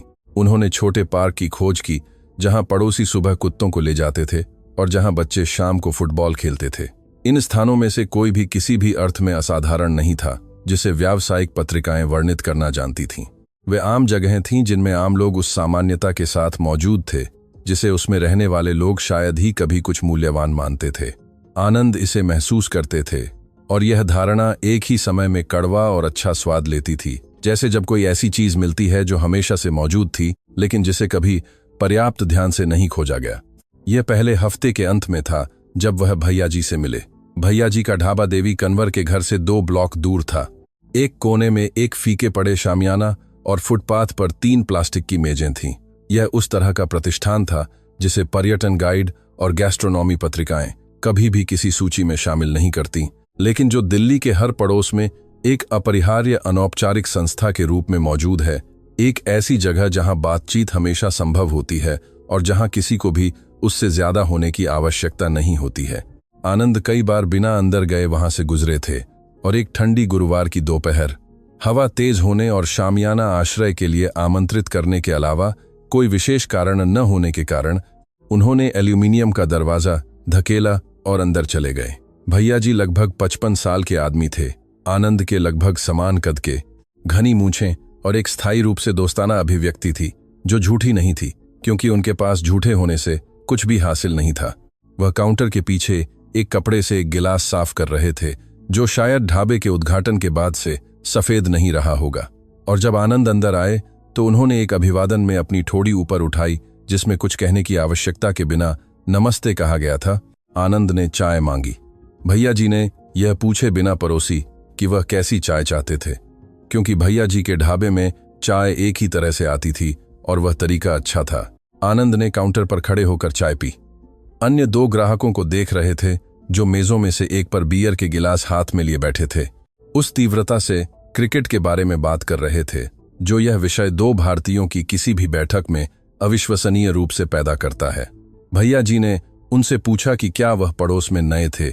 आनंद ने कहा कि वह कुछ दिनों से वहां रह रहे थे, कि वह बाहर से आए थे। कैंटीन वाले ने विवरण नहीं मांगे, जो एक निश्चित प्रकार की मेहमान नवाजी के अलिखित नियमों के अनुसार ठीक सही व्यवहार था, जिसे महंगी शिक्षा कभी नहीं सिखाती। उन्होंने बस इतना कहा कि पड़ोस अच्छा था, लोग शांत थे और अगर जय सिंह को किसी चीज की जरूरत हो तो वह वहां पूछ सकते थे। उस महीने में आनंद लगभग हर शाम भैया जी के ढाबे में वापस आए, हमेशा पीने के लिए नहीं, कभी कभी सिर्फ एक चाय या पानी के साथ बैठने के लिए, जबकि पड़ोस की देर शाम की हलचल बाहर चल रही थी। ये बातचीत स्वाभाविक रूप से बढ़ी, बिना किसी जल्दबाजी के, जिस तरह सच्ची बातचीत बढ़ती है जब लोगों का एक दूसरे में कोई स्वार्थ नहीं होता है। भैया जी का जन्म बिहार में हुआ था। 22 साल की उम्र में राजधानी आए थे। एक कारखाने में 15 साल तक काम किया था, जब तक कि उन्होंने उस ढाबे को खोलने के लिए पर्याप्त पैसा नहीं जुटाया, जो एक ऐसी परियोजना की पूर्ति थी जिसे वह युवावस्था से ही चला रहे थे। उनकी एटा में एक बेटी, 3 साल का एक पोता और जीवन का एक दर्शन था जिसे वह शायद ही कभी शब्दों में व्यक्त करते थे, लेकिन जो हर हाव भाव में मौजूद था। महत्वपूर्ण यह नहीं है कि आपके पास कितना है, बल्कि यह है कि आप लोगों के साथ कैसा व्यवहार करते हैं जब आपके पास वह होता है। एक बहुत ठंडी शाम को जब आनंद मुख्य सड़क पर एक पुरानी कपड़ों की दुकान से खरीदे गए कोट की जेबों में हाथ डाले ढाबे में आए, तो भैया जी ने बिना पूछे उन्हें चाय दी और कहा कि यह घर की ओर से थी, क्योंकि इतनी ठंड में ठंडे होकर आने वाले से चाय का पैसा लेना बहुत गलत था। यह एक छोटा सा और बिना किसी गणना के किया गया इशारा था, और आनंद ने इसे स्थिति के लिए असंगत रूप से गहरी कृतज्ञता के साथ स्वीकार किया, क्योंकि उन्हें बहुत लंबे समय से किसी से कुछ भी नहीं मिला था, बिना यह जाने कि उसके बाद क्या निहित मूल्य होगा। उस पहले महीने को चिह्नित करने वाला दूसरा व्यक्ति प्रीति थी, लगभग 26 साल की एक युवा महिला जो पड़ोस की लॉन्ड्री में काम करती थी, जहां आनंद हर हफ्ते कपड़े धोने के लिए ले जाते थे। प्रीति एक पतली लड़की थी जिसके घुंघराले बाल जोड़े में बंधे थे। उसमें एक ऐसी ऊर्जा थी जो हमेशा भौतिक स्थान की अनुमति वाली गति से थोड़ी अधिक लगती थी, और वह काम करते हुए उस सहजता से बात करती थी जो कभी दोनों गतिविधियों को अलग नहीं करती थी।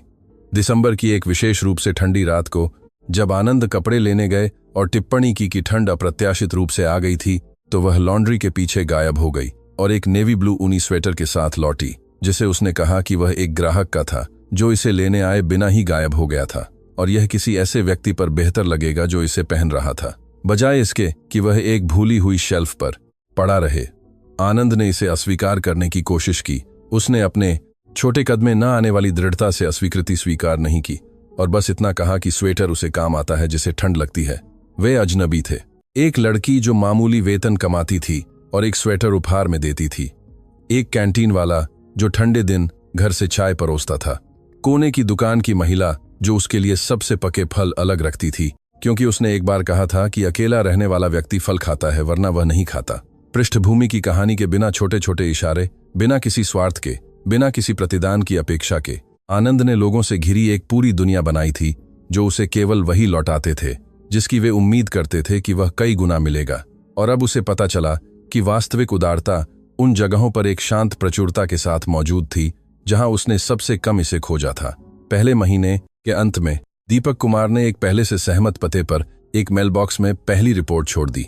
यह एक साधारण लिफाफा था जिसमें टाइप की हुई चादरें थीं, बिना हस्ताक्षर या शीर्षक के। आनंद ने इसे लक्ष्मी नगर के कमरे के बिस्तर के किनारे पर बैठे हुए पढ़ा। खिड़की थोड़ी खुली थी और पड़ोस की आवाजें धीरे धीरे अंदर आ रही थीं। रिपोर्ट विस्तृत थी। अवंतिका पहले सप्ताह में 3 बार वकीलों से मिली थी और संपत्ति पुनर्गठन की प्रक्रिया शुरू कर दी थी, जिसने शादी की संपत्तियों को अपने नाम पर संरचनाओं में स्थानांतरित कर दिया था। वकीलों ने एक विशिष्ट कानूनी खामी का लाभ उठाते हुए संचालन किया था।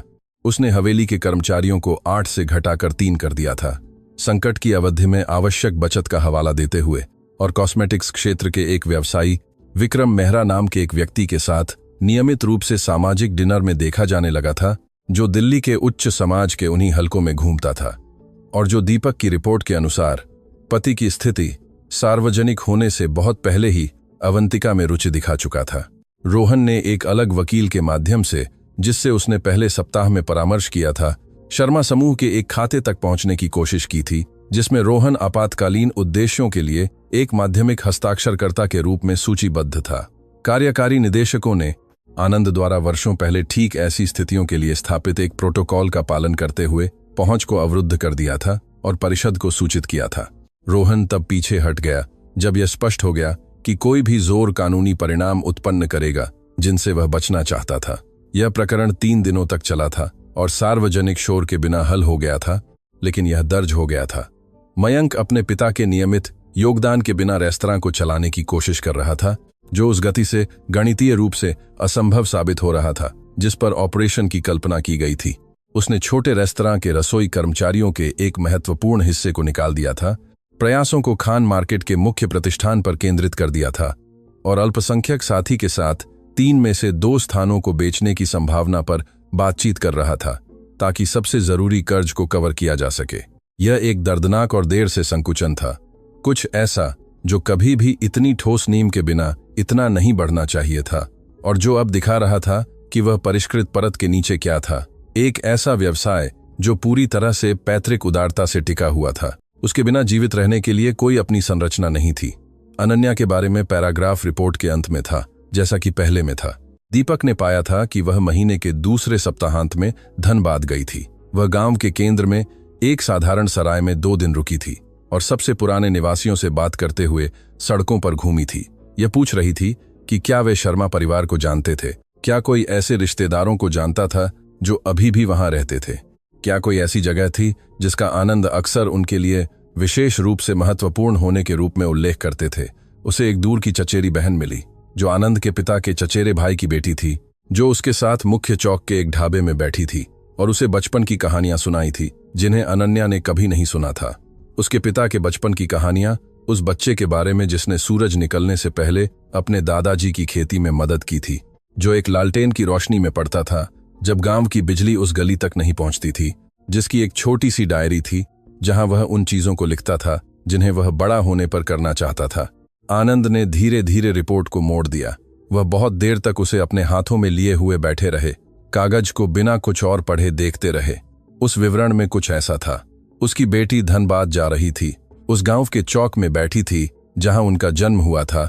उस बच्चे के बारे में कहानियां सुन रही थी जो वह यह सब होने से पहले थे, जिसने उन्हें इस तरह से छुआ जिसकी योजना के किसी भी हिस्से में भविष्यवाणी नहीं की गई थी।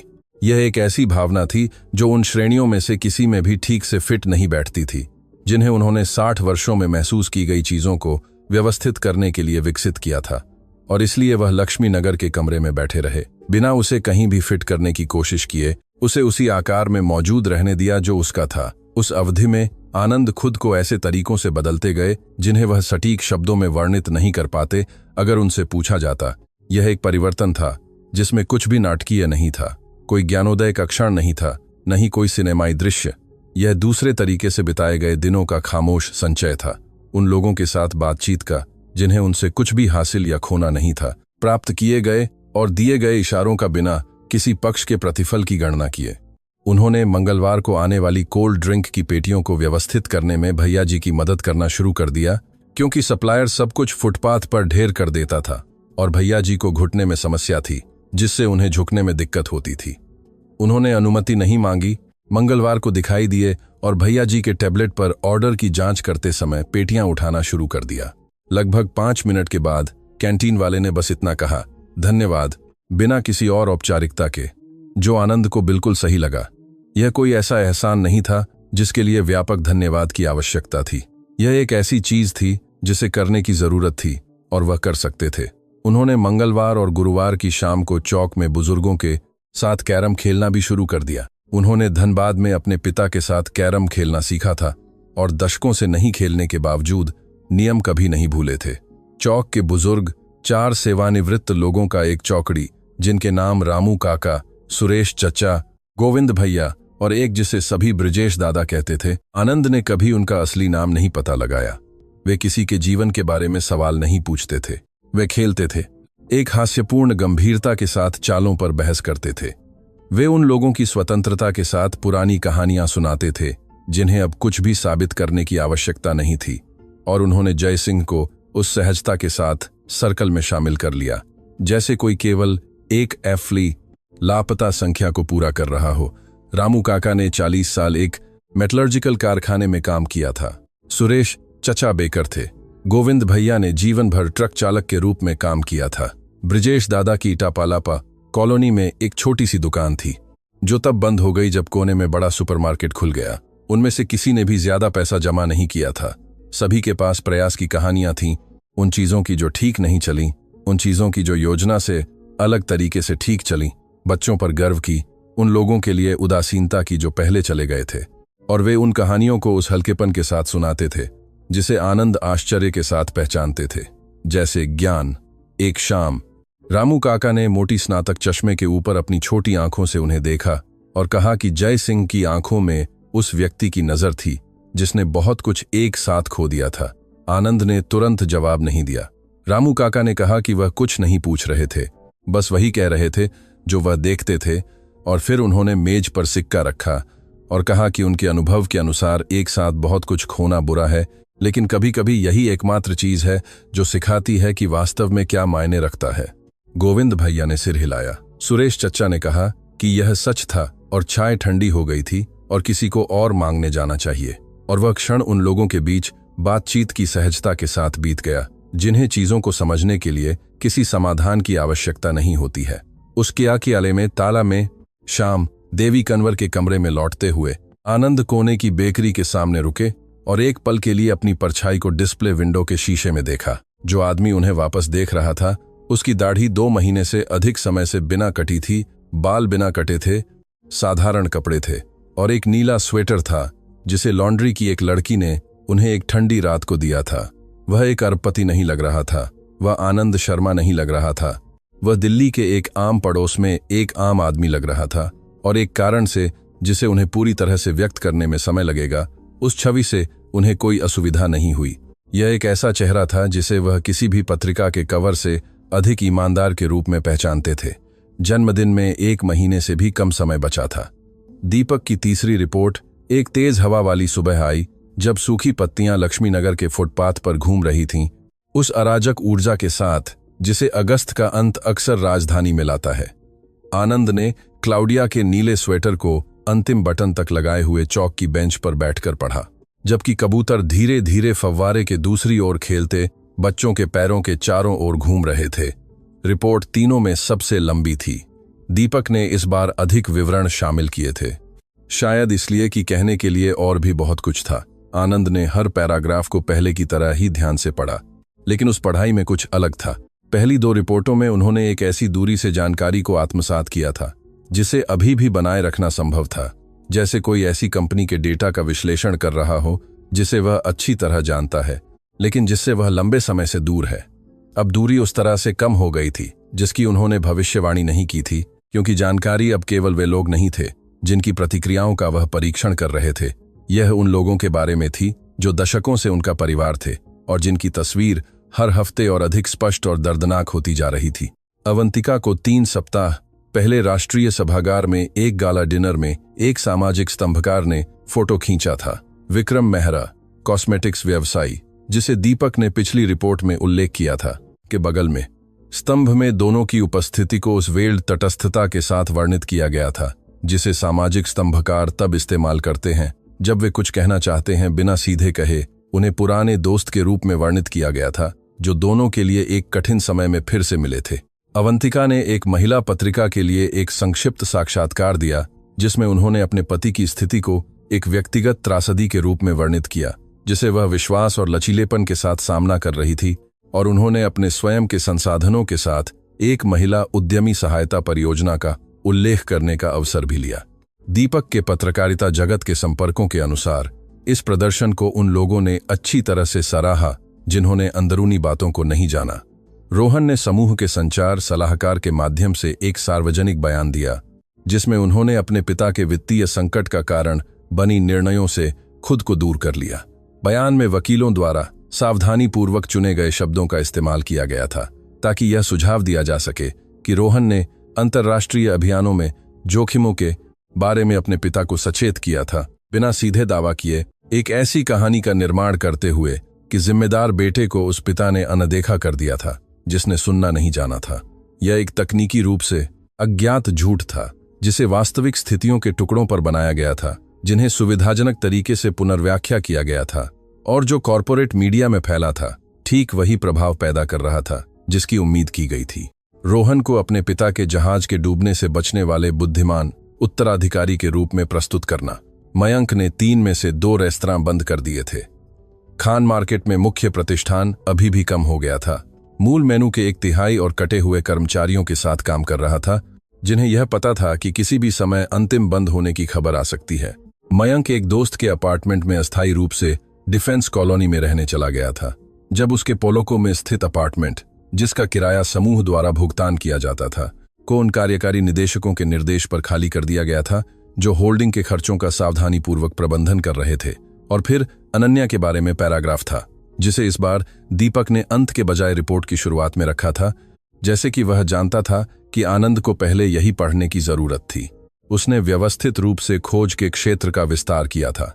सप्ताहांतों के अलावा जो वह खोजों के लिए समर्पित करती थी, उसने मैसेजिंग ऐप्स के माध्यम से संपर्कों का एक अनौपचारिक नेटवर्क बनाया था।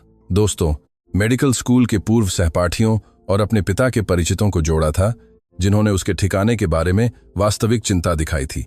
नेटवर्क बड़ा नहीं था लेकिन यह दृढ़ था। दिल्ली के विभिन्न पड़ोस में ऐसे लोग थे जिनके मोबाइल पर आनंद की तस्वीर थी और जिन्होंने वर्णन से मेल खाने वाले किसी भी व्यक्ति को देखने पर हमेशा पूछने के लिए सहमति व्यक्त की थी। क्या कुछ और था? दीपक ने उन तरीकों से जिनकी रिपोर्ट में विशेष रूप से जानकारी नहीं दी गई थी पाया था कि अनन्या ने समूह के एक पूर्व कर्मचारी का पता लगाया था और उससे संपर्क किया था जिसने वितरक के शुरुआती वर्षों में आनंद के साथ काम किया था। 70 के दशक का एक आदमी जो गुड़गांव में रहता था। पूर्व कर्मचारी उससे एक ढाबे में मिला था और 1 घंटे से अधिक समय तक कंपनी के शुरुआती दिनों की कहानियां सुनाता रहा। मालिक की आदतों के बारे में, उन जगहों के बारे में जहां वह अकेला सोचना चाहता था। उसने उल्लेख किया था कि मुश्किल सालों में जब उसके सामने जटिल निर्णय होते थे तो आनंद को दिल्ली के पूर्वी क्षेत्र के लोकप्रिय इलाकों में पैदल घूमने की आदत थी, क्योंकि उनका कहना था कि लोगों को काम करते और सादगी से रहते देखना किसी भी परामर्श से बेहतर दिमाग को साफ करता है। पूर्वी क्षेत्र लक्ष्मीनगर पूर्वी क्षेत्र में था। आनंद ने रिपोर्ट को मोड़ा और काफी देर तक चौक के फव्वारे को देखते रहे। उनकी बेटी की तर्कशक्ति ने उन्हें प्रभावित किया था। वह अरबपति को वहां नहीं ढूंढ रही थी जहां एक अरबपति आमतौर पर पाया जाता। वह उस आदमी को ढूंढ रही थी जिसे उसने अरबपति के नीचे महसूस किया था, धनबाद के बेटे को, जो एक चरमराहट वाले सूटकेस के साथ आया था और जिसे अभी भी अपने अंदर कहीं पता था कि एक साधारण जीवन का मूल्य क्या है। इसके लिए अपने पिता के बारे में एक ऐसे ज्ञान की आवश्यकता थी जिसे पारिवारिक दृश्यों या स्टूडियो की तस्वीरों में नहीं सीखा जाता। इसके लिए ध्यान की आवश्यकता थी, उस व्यक्ति का सच्चा ध्यान जो वर्षों तक एक व्यक्ति को सावधानी से देखता है और जो देखता है उसे बिना जोर से कहे रखता है। उस दोपहर आनंद भैया जी के ढाबे पर सामान्य से थोड़ा पहले पहुंचे और सामान्य से अधिक समय तक काउंटर पर चुपचाप खड़े रहे। भैया जी, जिन्होंने हर तरह के क्षणों में लोगों की सेवा करते हुए दशकों बिताए थे, उन्होंने चाय परोसी और उन्हें बिना कुछ पूछे अपनी जगह दी। कुछ देर बाद जब शाम के अन्य 2 ग्राहक चले गए और ढाबा खाली हो गया, तो भैया जी ने अपनी कोहनियों को काउंटर पर टिकाया और कहा कि अगर जय सिंह को कोई बोझ है तो कभी कभी ऐसे व्यक्ति से बात करने से मदद मिलती है जो उसे कहीं और नहीं ले जाएगा। आनंद ने एक पल के लिए जवाब नहीं दिया। फिर उन्होंने कहा कि उनका अपने परिवार से संपर्क कुछ समय से टूट गया था और उन्हें खबर मिल रही थी कि जिन लोगों को वह सबसे ज्यादा मानते थे, उनमें से एक उन्हें ढूंढ रहा था। भैया जी ने बिना आश्चर्य व्यक्त किए सिर हिलाया। उन्होंने पूछा कि क्या वह नहीं चाहते थे कि वे उन्हें ढूंढें। आनंद ने कहा कि ठीक, ऐसा नहीं था। बात यह थी कि कुछ चीजें होनी बाकी थीं इससे पहले कि वह मुलाकात संभव हो पाती, और ये इंतजार उनकी गणना से अधिक कठिन साबित हो रहा था। भैया जी कुछ देर सोचते रहे और फिर कहा कि उनके पास इंतजार के बारे में एक सिद्धांत था जो उन्होंने 55 साल के जीवन और उस काउंटर पर लोगों की सेवा करते हुए 30 साल के अनुभव से बनाया था। उन्होंने कहा कि सबसे ज्यादा दर्द देने वाला इंतजार उस चीज का नहीं है जो शायद न आए, बल्कि उस चीज का इंतजार है जिसके आने का आपको पता है, लेकिन वह अभी तक नहीं आई है क्योंकि उसमें आप पहले ही बदलाव के बोझ को महसूस करते हैं। उन्होंने कहा कि उनके अनुभव में इस तरह के इंतजार का केवल एक ही उपाय है, और वह है इंतजार करते समय जो काम आप कर रहे हैं उसे बहुत अच्छे से करना, ताकि जब वह चीज आए तो आप पूरे हों। आनंद ने कैंटीन वाले को देखा और कहा कि यह बहुत अच्छी सलाह थी। भैया जी ने कहा कि इसे सीखने में उन्हें बहुत कुछ खर्च करना पड़ा था और उन्हें इसे उन लोगों के साथ साझा करना चाहिए जिन्हें इसकी आवश्यकता थी। अगले दिनों में आनंद पड़ोस में एक ऐसे ध्यान के साथ घूमने लगे जिसकी पहले आवश्यकता नहीं थी। यह डर नहीं था, यह इस बात की चेतना थी कि अनन्या शहर के सही क्षेत्र के करीब आ रही थी, और जिस पल की उन्होंने योजना बनाई थी उससे पहले एक आकस्मिक मुलाकात की वास्तविक संभावना मौजूद थी। उन्होंने अपनी सैर के समय को थोड़ा बदल दिया। कुछ दिनों तक मुख्य सड़क की सबसे व्यस्त गलियों से बचे, जहां लोगों का प्रवाह अधिक था। एक गुरुवार की शाम पार्क पार करते हुए उन्होंने दूर से एक महिला को देखा जो एक ग्रे कोट पहने हुए थी। उसके बाल बंधे हुए थे और वह पार्क के प्रवेश द्वार पर रुकी हुई थी और एक छोटी सी कुत्ता टहला रही महिला को अपना मोबाइल दिखा रही थी। दूरी लगभग 50 मीटर थी और शाम की हल्की रोशनी में विवरण देखना मुश्किल था, लेकिन जिस तरह से उसने कंधे उठाए हुए थे, जिस तरह से वह महिला के पास थोड़ी झुकी हुई मुद्रा में जा रही थी, उसमें कुछ ऐसा था जिसने आनंद के दिल को ऐसे हिला दिया था जैसा उन्होंने कई महीनों से महसूस नहीं किया था। वह पार्क के पेड़ों में से एक के पीछे बहुत देर तक खड़े रहे, उस दूरस्थ आकृति को देख रहे थे जो महिला से बात कर रही थी। महिला ने मोबाइल देखा, सिर हिलाया यह दर्शाते हुए कि नहीं। महिला ने एक हाव भाव से धन्यवाद दिया और दूसरी दिशा में चलना शुरू कर दिया। आनंद तब तक स्थिर खड़े रहे जब तक वह कोने में गायब नहीं हो गई। उसके बाद वह कुछ और मिनटों तक वहीं खड़े रहे। पार्क के दूसरी ओर बच्चों के शोर और उस छोटी सी कुत्ते के भौंकने की आवाज सुनते रहे जिसे महिला ले गई थी। वह वही थी। इतनी दूरी से वह बिल्कुल निश्चित नहीं हो सकते थे, लेकिन वह जानते थे। यह उस तरह का ज्ञान था जो तर्क से नहीं गुजरता, जो किसी भी विश्लेषण से पहले होता है, जिसे शरीर दिमाग के सहमत होने से पहले पहचान लेता है। और यह पहचान, यह खामोश और शारीरिक निश्चितता कि उनकी बेटी दिल्ली की एक शाम में 50 मीटर दूर उन्हें ढूंढ रही थी, आनंद को उस समय तक महसूस हुए शुद्ध दर्द के सबसे करीब थी। 1 महीने से भी कम समय बचा था और योजना की शुरुआत के बाद पहली बार आनंद शर्मा को 60 साल में जमा किए गए सभी दृढ़ संकल्प की आवश्यकता थी, ताकि वह वहीं रहें जहां वह थे। अवंतिका ने ही जन्मदिन की पार्टी का आयोजन करने की पहल की, जो अपने आप में उस शादी की प्रकृति के बारे में बहुत कुछ कहती थी। यह फैसला बच्चों को एक रविवार दोपहर को ग्रुप मैसेज से बताया गया। एक कार्य बैठक का एजेंडा तय करने वाले की वस्तुनिष्ठता के साथ पार्टी आनंद के जन्मदिन के दिन हवेली में होगी, जिसमें सामाजिक परामर्श द्वारा तय की गई मेहमानों की सूची, काले और सफेद रंग में एक सुंदर थीम, लाइव ऑर्केस्ट्रा और पूरा डिनर शामिल होगा। अवंतिका ने जो औचित्य प्रस्तुत किया वह यह था कि भारतीय उच्च समाज को, शर्मा परिवार को विपरीत परिस्थितियों में भी खड़ा, शांत और गरिमामय देखना था। और पार्टी यह घोषणा थी कि परिवार संकट से प्रभावित नहीं हुआ था। रोहन ने एक थम्स अप इमोजी के साथ मैसेज का जवाब दिया। मयंक ने जवाब दिया कि वह वहां होगा। उन दोनों में से किसी ने यह नहीं पूछा कि क्या अनुपस्थित पिता के जन्मदिन की पार्टी एक तरह से किसी ऐसी चीज का समय से पहले का उत्सव नहीं थी जिसे अभी तक सुलझाया नहीं गया था। पार्टी की खबर अनन्या तक सरिता भाभी के माध्यम से पहुंची, जो हवेली की सबसे पुरानी कर्मचारी थीं, जिन्होंने अनन्या को घर में क्या हो रहा है इसकी जानकारी देने की आदत डाल ली थी। एक ऐसी विवेकपूर्ण वफादारी के साथ जिसकी किसी ने मांग नहीं की थी, लेकिन जो उन चीजों की दृढ़ता के साथ मौजूद थी जो न्याय की एक निश्चित भावना से उत्पन्न होती हैं। सरिता भाभी ने एक शाम फोन किया, सप्ताह के बीच में, और कहा कि मैडम ने एक प्रसिद्ध कैटरिंग को काम पर रखा था। मेहमानों की सूची पहले ही 150 लोगों को पार कर चुकी थी और फूलों की व्यवस्था उसी सुबह उनकी मंजूरी के लिए आ गई थी। अनन्या ने खामोशी से सुना और धन्यवाद दिया। उसके बाद वह अस्पताल में अपने क्लिनिक की कुर्सी पर बहुत देर तक बैठी रही। मोबाइल हाथ में था, खिड़की से अंदर आने वाले गलियारे को देख रही थी जहां मरीज इंतजार कर रहे थे। उसने चिकित्सा में सीखा था कि कब कोई स्थिति उस बिंदु से आगे बढ़ जाती है जहां उपलब्ध डेटा पूरी तस्वीर को समझने के लिए पर्याप्त होता है। वह स्थिति उससे आगे निकल चुकी थी। जब अवंतिका ने कुछ दिनों बाद उसे व्यक्तिगत रूप से पार्टी में आमंत्रित करने के लिए फोन किया, तो अनन्या ने अपनी पूरी स्पष्टता के साथ कहा कि वह नहीं जाएगी। उन्होंने कहा कि वह अपने पिता का जन्मदिन नहीं मना सकती जब वह लापता थे, कि ऐसी परिस्थितियों में एक पार्टी उन्हें बहुत गलत लगती थी और वह उस सप्ताहांत का उपयोग आगे तलाश करने के लिए पसंद करती थी।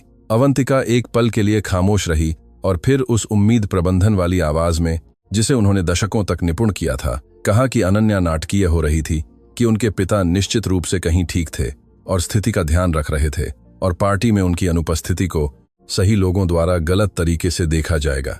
अनन्या ने कहा कि ठीक है। उसने फोन काट दिया। उसी दिन अनन्या दूसरी बार लक्ष्मी नगर गई।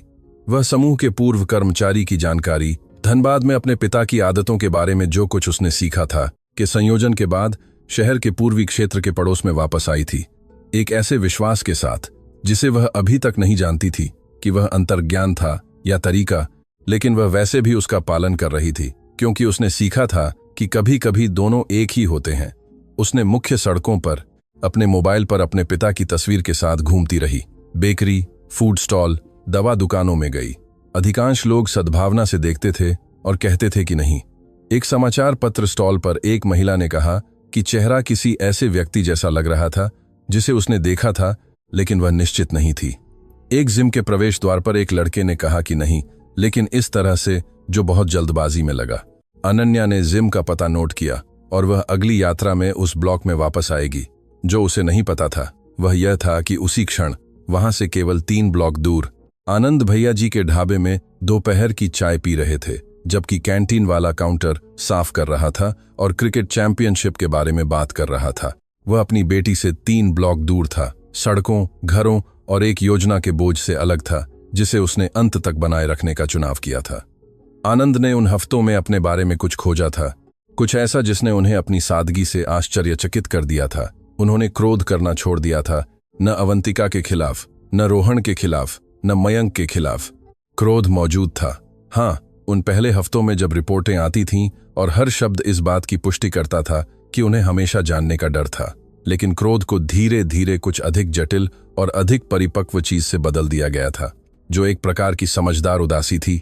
माफी नहीं इस अर्थ में कि मिटा दिया और नए सिरे से शुरू किया, क्योंकि कुछ चीजें मिटाई नहीं जा सकती और नहीं मिटानी चाहिए क्योंकि वे एक स्थिति की सच्चाई का हिस्सा हैं, बल्कि एक समझ थी कि प्रत्येक व्यक्ति एक ऐसी प्रक्रिया के दौरान वह बन गया था जिसमें वह भी अपनी अनुपस्थिति के साथ, अपनी गलत प्राथमिकताओं के साथ, उस पैसे के साथ जो दशकों तक उपस्थिति का स्थान ले चुका था, शामिल थे।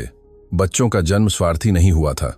उन्होंने सीखा था कि पैसा सब कुछ हल कर देता है, क्योंकि उन्हें कभी कुछ और सीखने के लिए चुनौती नहीं दी गई थी।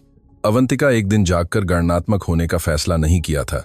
उसने 30 साल एक ऐसी शादी में बिताए थे जहां उसका साथी खाने की मेज पर से ज्यादा व्यावसायिक खबरों में मौजूद रहता था, और उसने उस खालीपन के इर्द गिर्द स्वार्थ की एक दीवार बनाई थी जो अपने विकृत तरीके से आत्मसंरक्षण का एक रूप था। इससे उनमें से किसी के भी कृत्य कम दर्दनाक नहीं हुए, लेकिन वे समझने योग्य हो गए। और समझ आनंद ने उस अवधि में पाया। स्वतंत्रता का एक ऐसा रूप है जिसे क्रोध अनुमति नहीं देता। अनन्या अलग थी, इसलिए नहीं कि वह बेहतर पैदा हुई थी, बल्कि इसलिए कि उसने युवा होने के बावजूद पैसे को किसी भी चीज के विकल्प के रूप में स्वीकार न करने का चुनाव किया था। और यह चुनाव एक ऐसा संरक्षण था जिसे वह खुद नहीं जानती थी कि वह अपने लिए बना रही थी। उस सप्ताह आनंद ने कुछ ऐसा किया जो मूल योजना में नहीं था। उन्होंने एक पत्र लिखा जो किसी विशेष व्यक्ति को संबोधित नहीं था, कोई निश्चित प्राप्तकर्ता नहीं था, बस देवी कन्वर की छोटी दुकान से खरीदे गए एक साधारण कागज पर एक लंबा पत्र, जिसमें उन्होंने उन चीजों को शब्दों में रखा जिन्हें उन्होंने दशकों तक बिना आकार के रखा था। उन्होंने उस पिता के बारे में लिखा जो वह थे, उन चुनावों के बारे में जो उन्होंने किए थे और जो उन्होंने नहीं किए थे, उन 3 महीनों में उन्होंने क्या समझा था जो सारी जमा की हुई दौलत उन्हें कभी नहीं सिखा पाई थी। यह स्पष्टीकरण का पत्र नहीं था और न ही माफी का अनुरोध।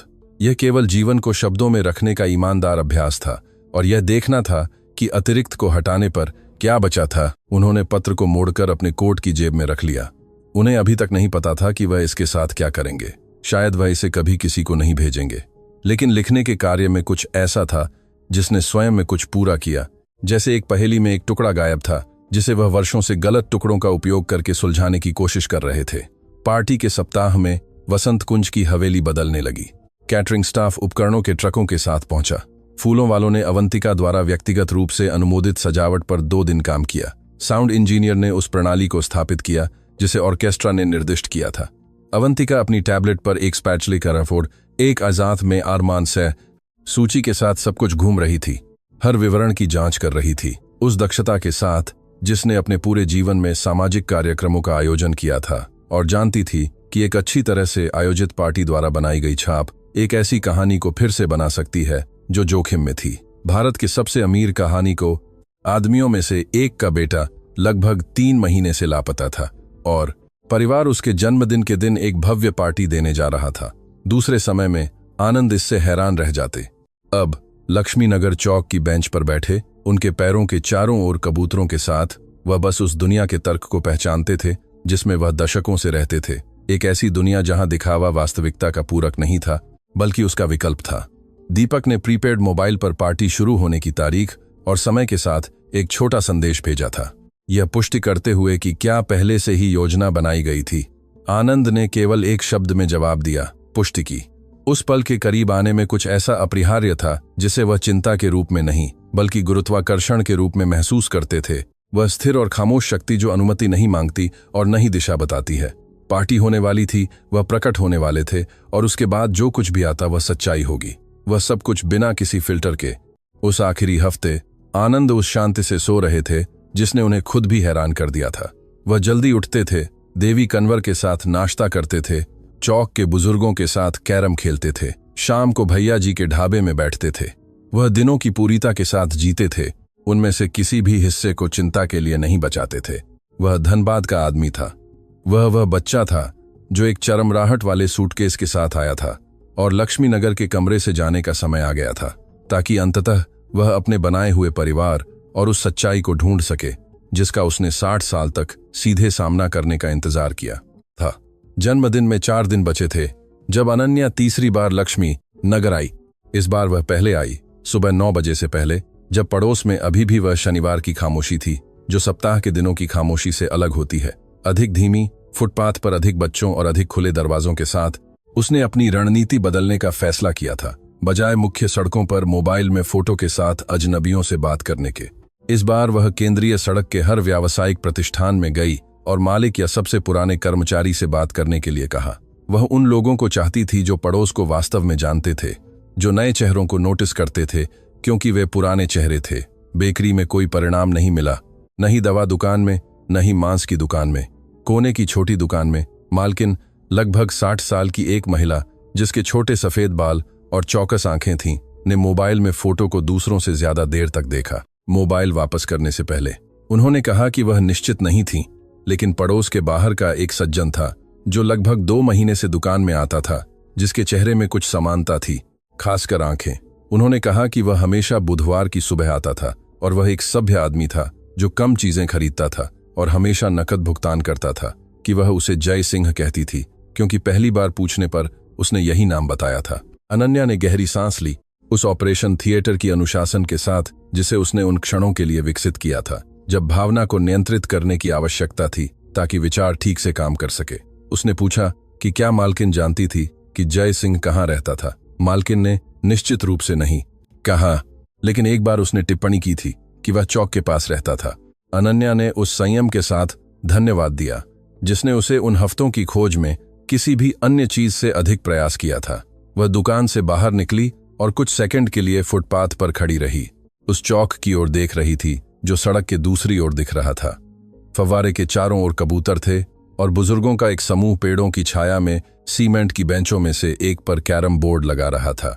यह एक शनिवार सुबह का दृश्य था, बिल्कुल सामान्य। वह चौक की ओर चली। कैरम खेलने वाले बुजुर्गों ने ही उसे रास्ता दिखाया, बिना उनमें से किसी को यह जाने कि वह क्या कर रही थी। जब अनन्या पास आई और फोटो दिखाई तो उनमें से एक, जिसे रामू काका कहते थे, ने काफी देर तक देखा और फिर दूसरों को उस खामोश भाषा में देखा, जैसे वह अपने साथियों से यह सत्यापित कर रहा हो कि क्या कहना चाहिए या नहीं कहना चाहिए। सुरेश चचा ने कहा कि वह उसे नहीं जानते थे। गोविंद भैया ने भी यही कहा, लेकिन ब्रजेश दादा, चारों में सबसे शांत, ने फोटो देखी और अनन्या को देखा और बस इतना कहा कि जय सिंह पास में ही रहता था। वह शनिवार को उस समय अक्सर वहां से गुजरता था, लेकिन इस सप्ताह अभी तक नहीं आया था। अनन्या कैरम बोर्ड के सामने बेंच पर बैठ गई और कहा कि वह इंतजार कर सकती है। बुजुर्गों ने एक दूसरे को देखा और रामू काका ने कहा कि उसे खेल जारी रखने के लिए आमंत्रित किया गया है। फिर उसने कहा कि यह एक सम्मान होगा और इसमें सच्चाई थी, क्योंकि शनिवार की सुबह सूरज में बैठे सेवानिवृत्त लोगों के उस समूह में कुछ ऐसा था जो उन सभी जगहों से अधिक ईमानदार और गर्म था जहां वह पिछले हफ्तों में रही थी। उसी क्षण आनंद देवी कंवर के कमरे से अपनी सुबह की सैर के लिए निकले थे। शनिवार था। उनका सामान्य समय उस दिन 10 बजे निकलना था, लेकिन देवी कंवर ने उनसे एक चावल का पैकेट लेने के लिए दुकान पर पहले जाने का अनुरोध किया था, जिसे वह एक दिन पहले ऑर्डर करना भूल गई थी। वह 9:20 बजे निकले। दुकान की दिशा में पीछे की गली से चले, बजाय मुख्य गली के, जैसा कि उन्होंने पिछले हफ्तों में मार्ग बदलने की आदत के कारण करना शुरू कर दिया था। उन्होंने चावल खरीदा, घर लौट आए, पैकेट देवी कंवर को दिया और अपनी सामान्य सैर के लिए फिर से निकल पड़े। इस बार उन्होंने मुख्य सड़क से चौक की ओर सामान्य रास्ता लिया और वहीं से लगभग 30 मीटर की दूरी पर उन्होंने उसे देखा। अनन्या अपने ग्रे कोट में, बाल बंधे हुए और चेहरे पर एक ऐसा भाव लिए हुए बेंच पर बैठी थी जिसे उन्होंने तुरंत पहचान लिया। उस व्यक्ति का भाव जो पूरी दुनिया के धैर्य के साथ इंतजार कर रहा था। एक विशिष्ट धैर्य जो इस्तीफा नहीं है बल्कि खामोश दृढ़ संकल्प है। वह उसकी पीठ की ओर थी, बोर्ड पर थोड़ी झुकी हुई थी और रामू काका कुछ समझा रहे थे, चिप्स की ओर इशारा करते हुए, उस विस्तृत शिक्षण शैली के साथ जो उन्हें पसंद होती है, जो सिखाते हैं। आनंद रुक गए। वह फुटपाथ के बीच में लगभग 30 मीटर दूर खड़े रहे। दिल इस तरह धड़क रहा था जिसे वह बेचैनी के रूप में नहीं पहचानते थे, लेकिन जो बिल्कुल अचूक था। उस दृश्य में कुछ ऐसा था जिसने उन्हें उसकी स्पष्ट सादगी के अनुपात में एक असंगत शक्ति के साथ मारा। उनकी बेटी दिल्ली के एक बाहरी इलाके के चौक में बैठी थी, बुजुर्ग अजनबियों के साथ कैरम खेल रही थी, जबकि अपने पिता का इंतजार कर रही थी, और उसकी मुद्रा में, जिस तरह से वह उस पल में पूरी तरह से मौजूद थी, उस सारे बोझ के बावजूद जो वह ढो रही थी, एक मानवीय गुणवत्ता थी जिसे दुनिया की कोई दौलत नहीं खरीद सकती। वह बहुत देर तक उसे दूर से खड़े होकर देखते रहे। उन्होंने महीनों तक इस पल की गणना की थी, योजना बनाई थी कि मुलाकात कब और कैसे होगी। यह तय किया था कि यह जन्मदिन के दिन हवेली में सभी के सामने होगी, और अब वह वहां 30 मीटर दूर थी, हफ्तों से उन्हें ढूंढ रही थी, एक ऐसी वफादारी के साथ जिसने उन्हें निशब्द कर दिया था। उन्होंने एक कदम पीछे लिया, फिर दूसरा, जब तक कि फुटपाथ पर एक हाड़ी ने उन्हें चौक के सामने वाले किसी भी व्यक्ति की दृष्टि से पर्याप्त रूप से अलग नहीं कर दिया। वह वहां कुछ देर तक खड़े रहे, जिसका वह सटीक समय नहीं बता सकते थे। चौक की आवाजें उन तक पहुंचती रहीं। रामू काका की आवाज, एक हंसी, कंक्रीट की मेज पर कैरम के चिप्स की आवाज। यह जन्मदिन का दिन होना था, यह हवेली होनी थी, यह योजना थी, और योजना अभी पूरी नहीं हुई थी, क्योंकि योजना केवल यह पता लगाना नहीं था कि परिवार क्या करेगा। यह सब एक ही समय में सभी के सामने रखना भी था, बिना अलग अलग संस्करणों के बाद में बताए जाने की संभावना के। यह ऐसा क्षण बनाना था जिसे फिर से नहीं लिखा जा सकता था। आनंद ने गहरी सांस ली। उन्होंने अपने कंधे सीधे किए, उस हाव भाव के साथ जो उन महीनों में आदत बन गया था, उस व्यक्ति का हाव भाव जो सब कुछ के बावजूद सिर नहीं झुकाता और पीछे की गली से वापस चला गया। वह तेजी से चले, सामान्य से अधिक तेजी से चले, जैसे गति उन्हें उस पल के बोझ को पीछे छोड़ने में मदद कर सके। उस दोपहर जब वह कमरे में लौटे तो वह बहुत देर तक बिस्तर के किनारे पर बैठे रहे, कुछ नहीं कर रहे थे। फिर उन्होंने वह साधारण डायरी खोली जो उन्होंने लक्ष्मी नगर में पहले हफ्तों में खरीदी थी। उसी प्रकार की काली कवर वाली डायरी जिसे वह दशकों पहले खर्चों को नोट करने के लिए इस्तेमाल करते थे, और एक वाक्य लिखा जो किसी और के लिए नहीं बल्कि खुद के लिए था। मुझे जिस बात का सबसे ज्यादा डर है वह यह नहीं है कि मैं पार्टी में क्या पाऊंगा, वह यह है कि मैं यहां पहले ही क्या पा चुका हूं और मुझे उसे अर्जित करना सीखना होगा। 3 दिन बचे थे। अनन्या दोपहर तक चौक में रही।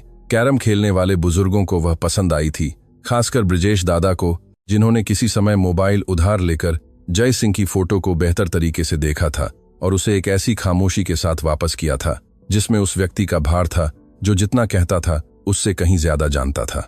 अनन्या ने ब्रिजेश दादा की खामोशी को नोटिस किया, लेकिन दबाव नहीं डाला, क्योंकि उसने हफ्तों की खोज के दौरान सीखा था कि कभी कभी लोगों को यह तय करने के लिए समय चाहिए होता है कि वे क्या कहने वाले हैं, और दबाव डालने से एक ईमानदार जवाब की संभावना खत्म हो जाती है। जब वह जाने के लिए उठी तो रामू काका ने कहा कि वह जब चाहे वापस आ सकती है। कैरम की मेज पर एक और के लिए जगह थी। अनन्या ने कहा कि वह खुशी से वापस आएगी, और जब वह चौक के निकास की ओर चली तो उसने चारों ओर उस स्थायी ध्यान से देखा जो उसका हिस्सा बन गया था। जैसे कोई जानता हो कि वह जो ढूंढ रहा है वह उसकी दृष्टि के क्षेत्र में हो सकता है, बिना अभी तक पहचाने गए। कबूतरों और पड़ोस की सामान्य हलचल के अलावा और कुछ नहीं था। एक शनिवार को उसने अपनी कार ली और साकेत चली गई, इस विशिष्ट भावना के साथ कि वह बहुत करीब है, जो सबसे कठिन भावनाओं में से एक है, क्योंकि यह आशा को अधीरता के साथ एक ऐसे संतुलन में जोड़ती है जो खोज की सामान्य थकान से अधिक मांग करता है। आनंद शर्मा के जन्मदिन में 3 दिन बचे थे। जन्मदिन की पूर्व संध्या पर आनंद सूरज उगने से पहले जाग गए। यह सितंबर की उन सुबहों में से एक थी दिल्ली में, जहां ठंड अभी भी सर्दियों की जिद रखती है, इससे पहले कि वह यह स्वीकार करे कि जाने का समय आ गया है। और देवी कन्वर का कमरा अंधेरा और शांत था, उस खामोशी के साथ जो दिन से पहले होती है, जैसे दुनिया फिर से शुरू होने के लिए ताकत इकट्ठा कर रही हो। वह कुछ देर लेटे रहे, बाहर जागते शहर की आवाज सुनते रहे। पहली ऑटो रिक्शा 5:20 पर गुजरी। पड़ोस के घर की छत पर चिड़िया कुछ मिनट बाद गाने लगी। देवी कंवर हमेशा की तरह ठीक 6 बजे रसोई में नीचे गईं और चाय की खुशबू उस आरामदायक समयबद्धता के साथ सीढ़ियों से ऊपर आने लगी जो उन 3 महीनों में सबसे सुखद स्थिरांकों में से एक थी। आनंद उठे, गलियारे के साझा बाथरूम में तैयार हुए और नाश्ता करने नीचे गए। देवी कंवर उनकी पीठ की ओर एक कड़ाही हिला रही थीं, और जब वह अंदर आए तो कुछ नहीं कहा, जो सुबह उनका सामान्य व्यवहार था और जिसे उन्होंने बहुत महत्व देना सीख लिया था। वह मेज पर बैठे, चाय पी, मक्खन रोटी खाई और रसोई की खिड़की से पीछे के आंगन को देखते रहे, जहां अवोकाडो का पेड़ सुबह की हवा में अपनी शाखाओं को धीरे धीरे हिला रहा था। एक बात थी जिसे उस दिन के समाप्त होने से पहले करना था, और वह पार्टी नहीं थी, नहीं टकराव, नहीं योजना के कोई बड़े टुकड़े। यह उन सभी से कुछ छोटा और अधिक महत्वपूर्ण था। उन्होंने देवी कंवर से अनुमति मांगी, कमरे में गए, काली कवर वाली डायरी खोली और वह पत्ता फाड़ दिया जिस पर उन्होंने 3 दिन पहले वह वाक्य लिखा था। उन्होंने पत्ते को मोड़कर अपने कोट की जेब में रख लिया और निकल पड़े। वह भैया जी के ढाबे पर सामान्य से पहले अभी सुबह में ही गए। कैंटीन वाला प्रतिष्ठान खोल रहा था, कुर्सियों को फुटपाथ से बाहर धकेल रहा था, उस दशकों पुरानी दिनचर्या के साथ जिसे उसके हाव भाव बिल्कुल आत्मसात किए हुए थे। जब उन्होंने आनंद को आते देखा तो उन्होंने जो कर रहे थे वह छोड़ दिया और इंतजार किया, क्योंकि उस आदमी के चलने के तरीके में कुछ ऐसा था जो यह कहता था कि कुछ कहना था। आनंद फुटपाथ पर खड़े रहे और कहा कि वह जा रहे हैं। उन्होंने विवरण नहीं दिए, उन्होंने नहीं समझाया कि कहां, उन्होंने बस इतना कहा कि उन चीजों को सुलझाने का समय आ गया था जो उन्हें वहां लाई थीं, और उन्हें नहीं पता था कि वह कब या अगर वापस आएंगे। उन्होंने यह भी कहा कि पड़ोस में वे महीने ऐसे थे जिन्हें पूरी तरह से समझने में उन्हें अधिक समय लगेगा।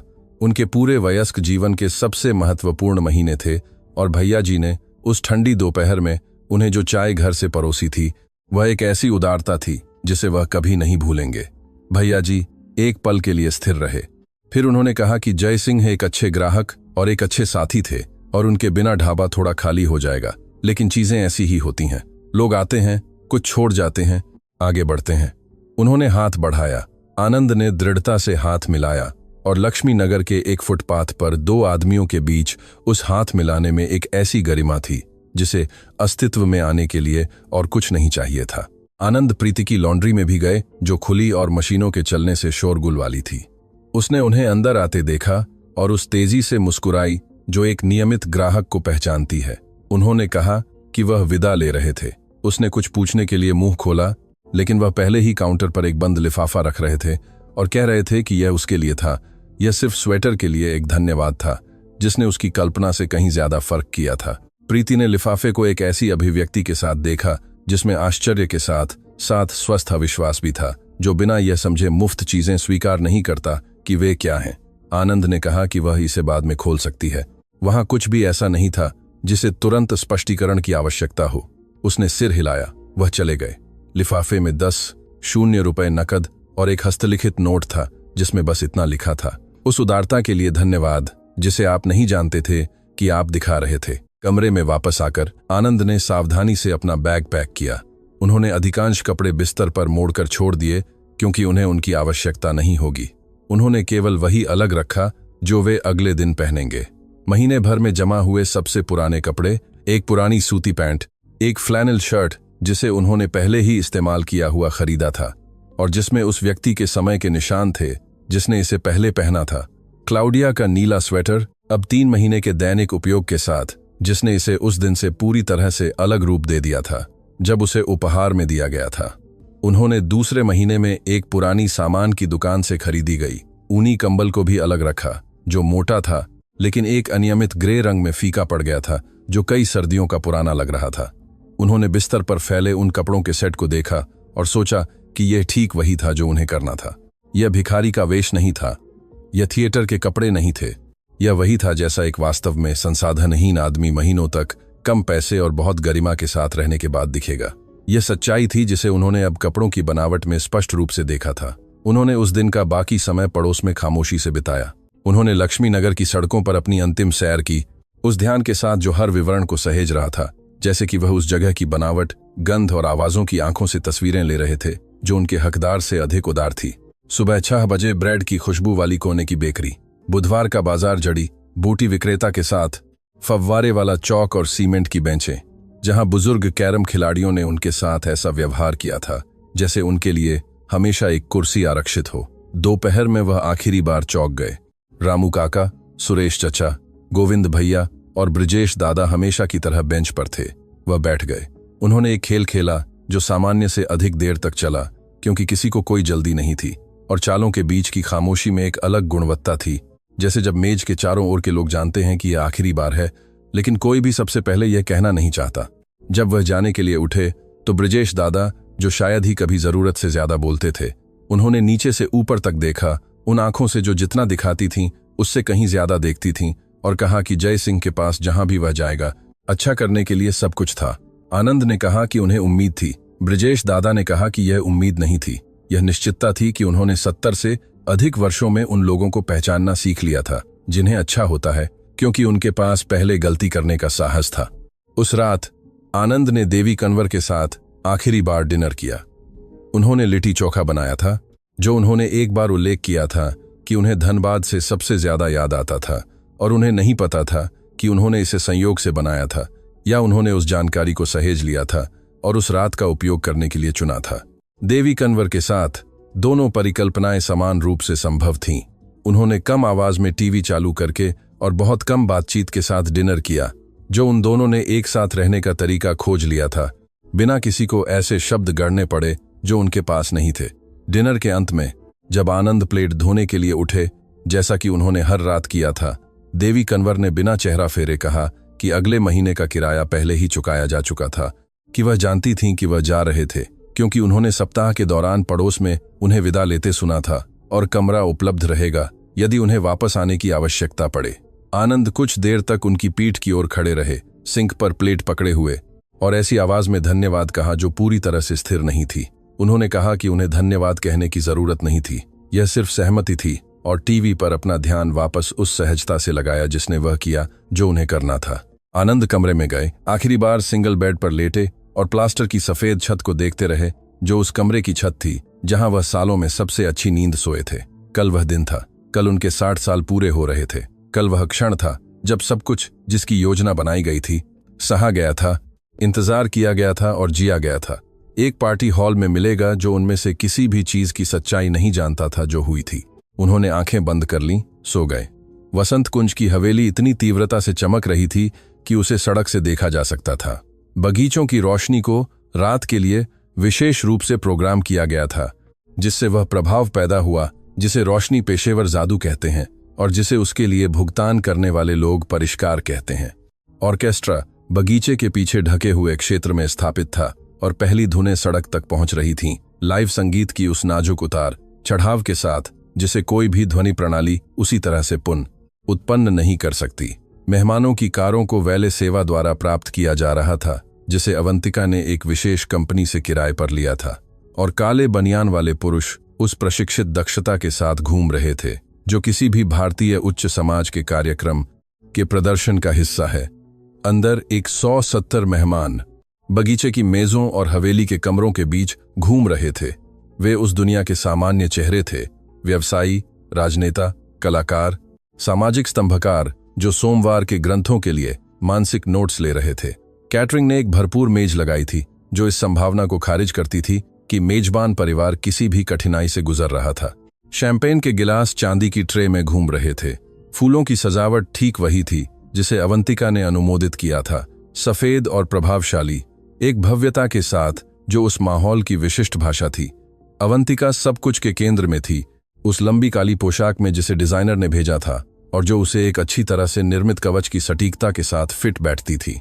वह मेहमानों का स्वागत संयमित आलिंगन और एक गरिमामय उदासी की अभिव्यक्ति के साथ कर रही थी, जो एक चिंतित पत्नी के उचित दुख और एक मजबूत महिला के सराहनीय लचीलेपन के बीच पूर्ण संतुलन में थी। विक्रम मेहरा एक आम दोस्त के मेहमान के रूप में मौजूद थे, जो अगर कोई ध्यान देता तो वहां मौजूद रहने का एक बिल्कुल गणनात्मक तरीका था ताकि कोई औपचारिक आपत्ति न कर सके। रोहन हाथ में एक गिलास व्हिस्की के साथ घूम रहा था और एक ऐसी सहजता के साथ जो उसने 40 साल के सामाजिक कार्यक्रमों के दौरान सीखी थी, यहां और वहां रुककर हाथ मिलाने के लिए, एकजुटता के एक शब्द के लिए, अपने पिता के बारे में एक कहानी के लिए जो प्रशंसा को आवश्यक सूक्ष्मता के साथ मिलाती थी ताकि यह निहित हो सके कि वह पैतृक बुद्धिमत्ता का स्वाभाविक उत्तराधिकारी था। मयंक ढके हुए क्षेत्र के एक कोने में रेस्तरां के अल्पसंख्यक साथी के साथ खान मार्केट के प्रतिष्ठान में रुचि रखने वाले एक खरीदार के नवीनतम प्रस्ताव के बारे में बात कर रहा था, क्योंकि अपने पिता की पार्टी की रात में भी ऐसे जरूरी मामले थे जो इंतजार नहीं कर सकते थे। सुरक्षा प्रमुख एक विशाल आदमी जिसका नाम राजन सिंह था, जिसने शर्मा समूह के साथ 21 साल काम किया था, मुख्य द्वार पर 2 अन्य सुरक्षा पेशेवरों के साथ मौजूद था, सूची में नामों की जांच कर रहा था और यह सुनिश्चित कर रहा था कि कोई भी बिना निमंत्रण के संपत्ति में प्रवेश न करे। यह एक ऐसा कार्य था जिसे राजन ने उस पेशेवर गंभीरता के साथ किया था जिसे उसने अरबपति की सेवा में 2 दशकों के दौरान विकसित किया था, और जिसे उस रात वह यह जाने बिना कर रहा था कि जिस अरबपति ने उस हवेली को बनाया था वह खुद एक अजनबी के रूप में प्रवेश करने की कोशिश करने वाला था। आनंद सुबह लक्ष्मी नगर से निकले थे और दिन भर दिल्ली के केंद्र में एक साधारण गेस्ट हाउस में बिताया था। उन 3 महीनों में सीखी हुई धैर्य के साथ घंटों बीतने का इंतजार कर रहे थे। उन्होंने पुराने कपड़े पहने थे, कंधों पर ग्रे कंबल डाला था और गेस्ट हाउस के छोटे से बाथरूम के शीशे में काफी देर तक देखा था। जो आदमी शीशे में दिख रहा था उसकी 3 महीने पुरानी दाढ़ी पूरी तरह से सफेद और अव्यवस्थित थी। बाल लंबे थे जिन्हें उस अवधि में कभी नहीं काटा गया था। कपड़े जो महीनों के मामूली उपयोग के वास्तविक निशान ले जा रहे थे, और आंखें जो अचूक रूप से उसकी थीं, लेकिन जिन्हें दुनिया ने 90 दिनों से पहचानना बंद कर दिया था। वह बस से और फिर पैदल वसंत कुंज पहुंचे, क्योंकि उन्होंने तय किया था कि वह पैदल ही पहुंचेंगे, क्योंकि एक ऐसा आदमी जिसने सब कुछ खो दिया था ठीक उसी तरह पहुंचेगा, न टैक्सी में न किसी ऐप से, पैदल, कंधों पर कंबल और अपने पुराने जूते के तलवों में महीनों का बोझ लिए हुए। उन्हें आवासीय पड़ोस में ऊंची दीवारों और कैमरों वाली हवेलियों से गुजरते हुए अपने घर की सड़क तक पहुंचने में लगभग 40 मिनट लगे। वह संपत्ति के सामने रुक गए। उन्होंने जगमगाते प्रवेश द्वार को देखा, वेले के बनियान पहने आदमियों को, पंक्तिबद्ध कारों को, खिड़कियों से निकलती रोशनी को उस तीव्रता के साथ देखा जो ये नहीं मानती कि बाहर अंधेरा है। उन्होंने एक बार गहरी सांस ली, कंधे सीधे किए और प्रवेश द्वार की ओर चले। राजन ने दूसरों से पहले उन्हें देखा। वह सफेद दाढ़ी और पुराने कपड़ों वाले उस आदमी को देखते रहे जो एक सहजता के साथ प्रवेश द्वार की ओर चला आ रहा था, जो उसकी उपस्थिति से मेल नहीं खाती थी, और राजन हाथ उठाकर उसे रोकने के लिए उसकी ओर चला। उसने कहा कि कार्यक्रम निजी था। आनंद ने कहा वह जानते थे कि वह वहीं रहते थे। राजन ने भौहें चढ़ाईं, अपने बगल में आए अन्य 2 गार्डों को देखा और पेशेवर धैर्य के साथ कहा कि निवास में एक निजी पार्टी थी और उसे अपनी पहचान बतानी होगी या चले जाना होगा। आनंद ने बस इतना कहा कि वह आनंद शर्मा थे। राजन ने उस आदमी के चेहरे को काफी देर तक देखा। उसने उसे 21 साल की याददाश्त में मौजूद किसी छवि से तुलना की और दावे की पुष्टि के लिए पर्याप्त मेल नहीं पाया। उसने कहा कि उसे अंदर से किसी को बुलाना होगा ताकि पुष्टि की जा सके। रोहन सबसे पहले बाहर निकला। वह हाथ में व्हिस्की का गिलास लिए मुख्य द्वार से बाहर निकला और लगभग 3 मीटर की दूरी पर रुककर उस आदमी को देखा जो उसके पिता होने का दावा कर रहा था। उसके चेहरे पर अविश्वास, घृणा और चिड़चिड़ापन तेजी से बदलते रहे। उसने राजन से कहा कि यह बेतुका था कि वह एक अजनबी के सामने था जो शायद प्रेस से इस घटना के बारे में सुनकर परिवार की स्थिति का फायदा उठाने की कुछ सनक की कोशिश कर रहा था। उसने सफेद दाढ़ी वाले आदमी को देखा और उससे कहा कि उसे शर्म आनी चाहिए कि वह ठीक कहां तक पहुंचा था और अगर वह तुरंत नहीं गया तो वह पुलिस बुला लेगा। आनंद अपने बेटे के सामने पूरी तरह से स्थिर रहे। उन्होंने आक्रामकता पर कोई प्रतिक्रिया नहीं दी। उन्होंने अपनी आवाज नहीं उठाई। उन्होंने तर्कों से कुछ भी साबित करने की कोशिश नहीं की। उन्होंने बस रोहन को उन भूरी आंखों से देखा जिन्होंने अपने बेटे को जन्म से बढ़ते देखा था और इंतजार किया। मयंक इसके बाद आया। किसी ने उसे बुलाया था जिसने प्रवेश द्वार पर हलचल देखी थी। वह आया, आदमी को देखा और रोहन के समान निष्कर्ष पर पहुंचा, इतनी तेजी से कि किसी भी मध्यवर्ती संदेह की आवश्यकता नहीं थी। उसने कहा कि यह शायद एक धोखाधड़ी थी। कोई मुश्किल समय में परिवार की भेद्यता का फायदा उठाने की कोशिश कर रहा था और सुझाव दिया कि राजन सुरक्षा के लिए और अधिक लोगों को बुलाए। तभी अवंतिका बाहर आई। वह उस पूरी तरह से संयमित व्यवहार के साथ प्रवेश द्वार की 3 सीढ़ियां उतरीं जो उनकी दूसरी प्रकृति थी। वह उचित दूरी पर पहुंची और कंधों पर कंबल डाले सफेद दाढ़ी वाले आदमी को देखा। वह एक पल के लिए खामोश रही और फिर एक ठंडी मुस्कान के साथ जो ठीक होंठों के कोनों तक पहुंची लेकिन 1 मिलीमीटर भी आगे नहीं, कहा कि यह बहुत बुरा मजाक था और यह क्षण बिल्कुल निंदनीय था। उसने राजन को इशारा किया कि वह उस आदमी को बाहर ले जा सकता है। 5 मिनट। आनंद के प्रवेश द्वार पर पहुंचने के क्षण से लेकर उसकी 30 साल की पत्नी ने उसे हटाने का आदेश देने तक 5 मिनट बीत चुके थे। उतना समय जितना एक चाय पीने में लगता है, उतना समय जितना पूरे परिवार को उस आदमी को अस्वीकार करने, अपमानित करने और बाहर निकालने में लगता है, जिसने उन सभी को वह सब कुछ दिया था जो उनके पास था, बिना उसे पहचाने, बिना हिचके, बिना किसी संदेह के कि क्या उन्हें कम से कम यह समझने की कोशिश करनी चाहिए कि क्या हो रहा था। राजन करीब आ रहा था, स्थिति से असहज था, लेकिन प्राप्त निर्देश को लागू करने के लिए पर्याप्त पेशेवर था। तभी ऐसा हुआ, एक कार सड़क पर रुकी, दरवाजा खुला। अनन्या अपने ग्रे कोट में और बंधे हुए बालों के साथ उतरी। स्पष्ट रूप से अभी पहुंची थी और स्पष्ट रूप से अभी तक यह तय नहीं कर पाई थी कि रुकना है या जाना है, क्योंकि ड्राइवर सीट पर एक दोस्त ने 3 दिनों तक यह जिद की थी कि उसे अपने पिता की याद में कम से कम कुछ मिनटों के लिए आना चाहिए। उसने अपना कोट बटन करते हुए फर्श की ओर देखते हुए प्रवेश द्वार पार किया। उसने सिर उठाया और हवेली के प्रवेश द्वार पर जो दृश्य देखा उसने उसे तुरंत रोक दिया।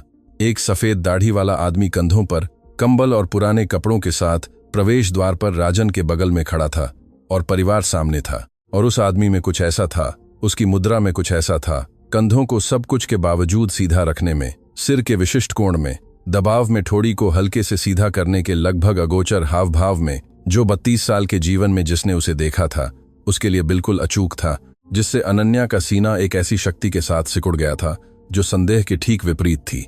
वह दौड़ी, उसे अलग करने वाले मीटरों को दौड़ते हुए पार किया, राजन को धीरे से एक तरफ धकेला और उस आदमी के सामने रुक गई। उसने उसकी आंखों में देखा। वे भूरी आंखें थीं जिनमें मुस्कुराते समय किनारों से छोटी छोटी रेखाएं निकलती थीं। वही आंखें जिन्होंने उसे चिकित्सा में स्नातक होने के दिन चुपचाप गर्व से देखा था, जो उनके पूरे जीवन में एकमात्र कमजोर गवाही में आंसुओं के बिना लाल हो गई थीं, जिन्हें उसने पिछले हफ्तों में दिल्ली और धनबाद में मिले हर चेहरे पर खोजा था। वे उसके पिता की आंखें थीं। उसने उसे अपनी पूरी ताकत से गले लगा लिया।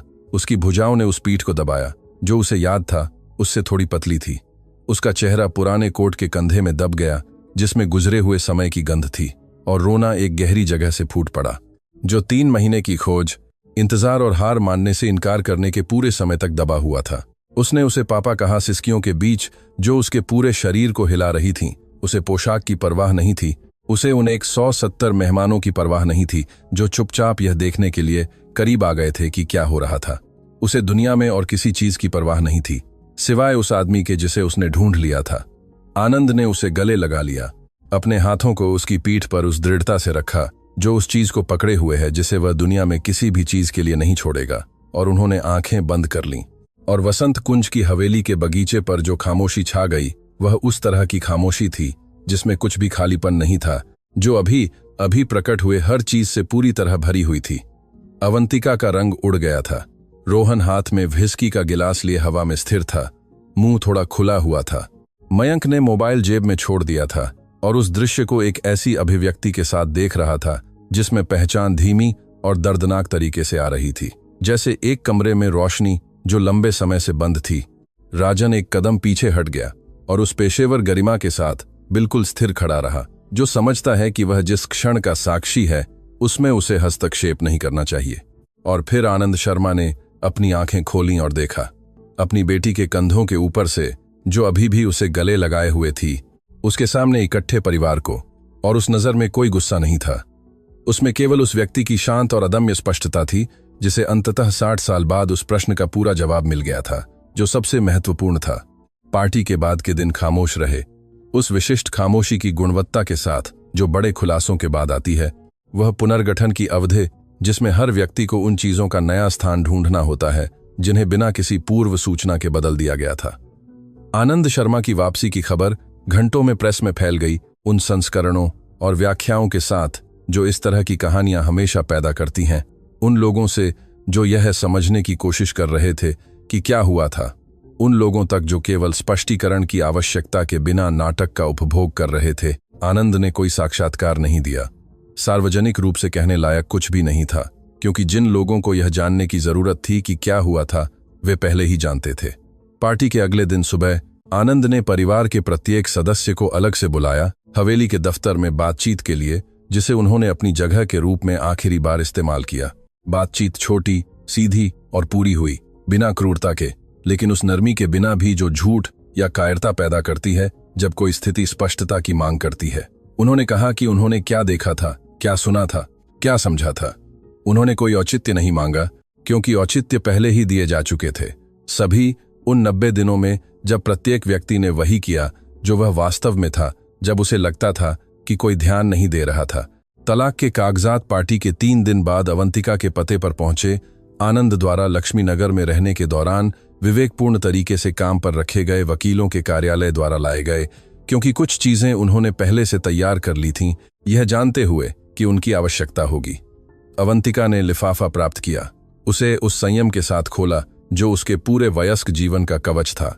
दस्तावेजों को पढ़ा और अपने ही वकील को उसी दक्षता से बुलाया जैसे हमेशा करती थी।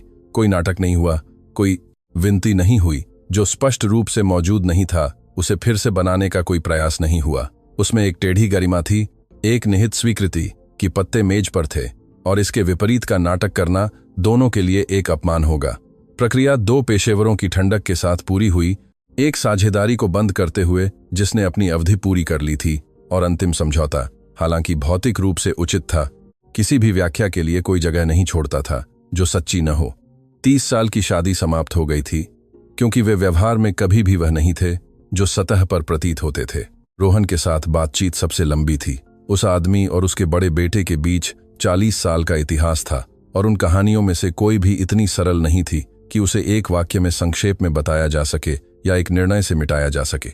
आनंद ने कुछ भी नहीं मिटाया।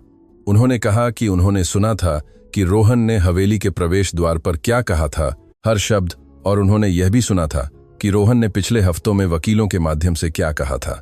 उसे एक सावधान उत्तराधिकारी के रूप में प्रस्तुत करने के लिए बनाई गई कहानी जिसे उसके पिता ने अनदेखा कर दिया था। उन्होंने कहा कि वह उस आवश्यकता के मूल को समझते थे, क्योंकि उन्होंने एक ऐसे बेटे को पाला था जिसे कभी अपने दम पर कुछ भी बनाने की आवश्यकता नहीं पड़ी थी, और इसलिए उसने कभी नहीं खोजा था कि वह इसमें सक्षम था।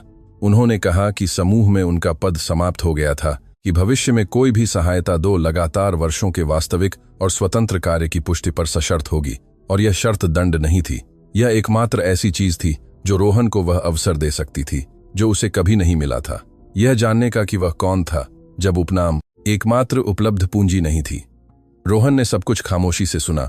उसके चेहरे पर क्रोध, अपमान और अंत में कुछ ऐसा भाव था जिसे आनंद ने समझ के एक बहुत छोटे और बहुत नाजुक शुरुआती रूप के रूप में पहचाना।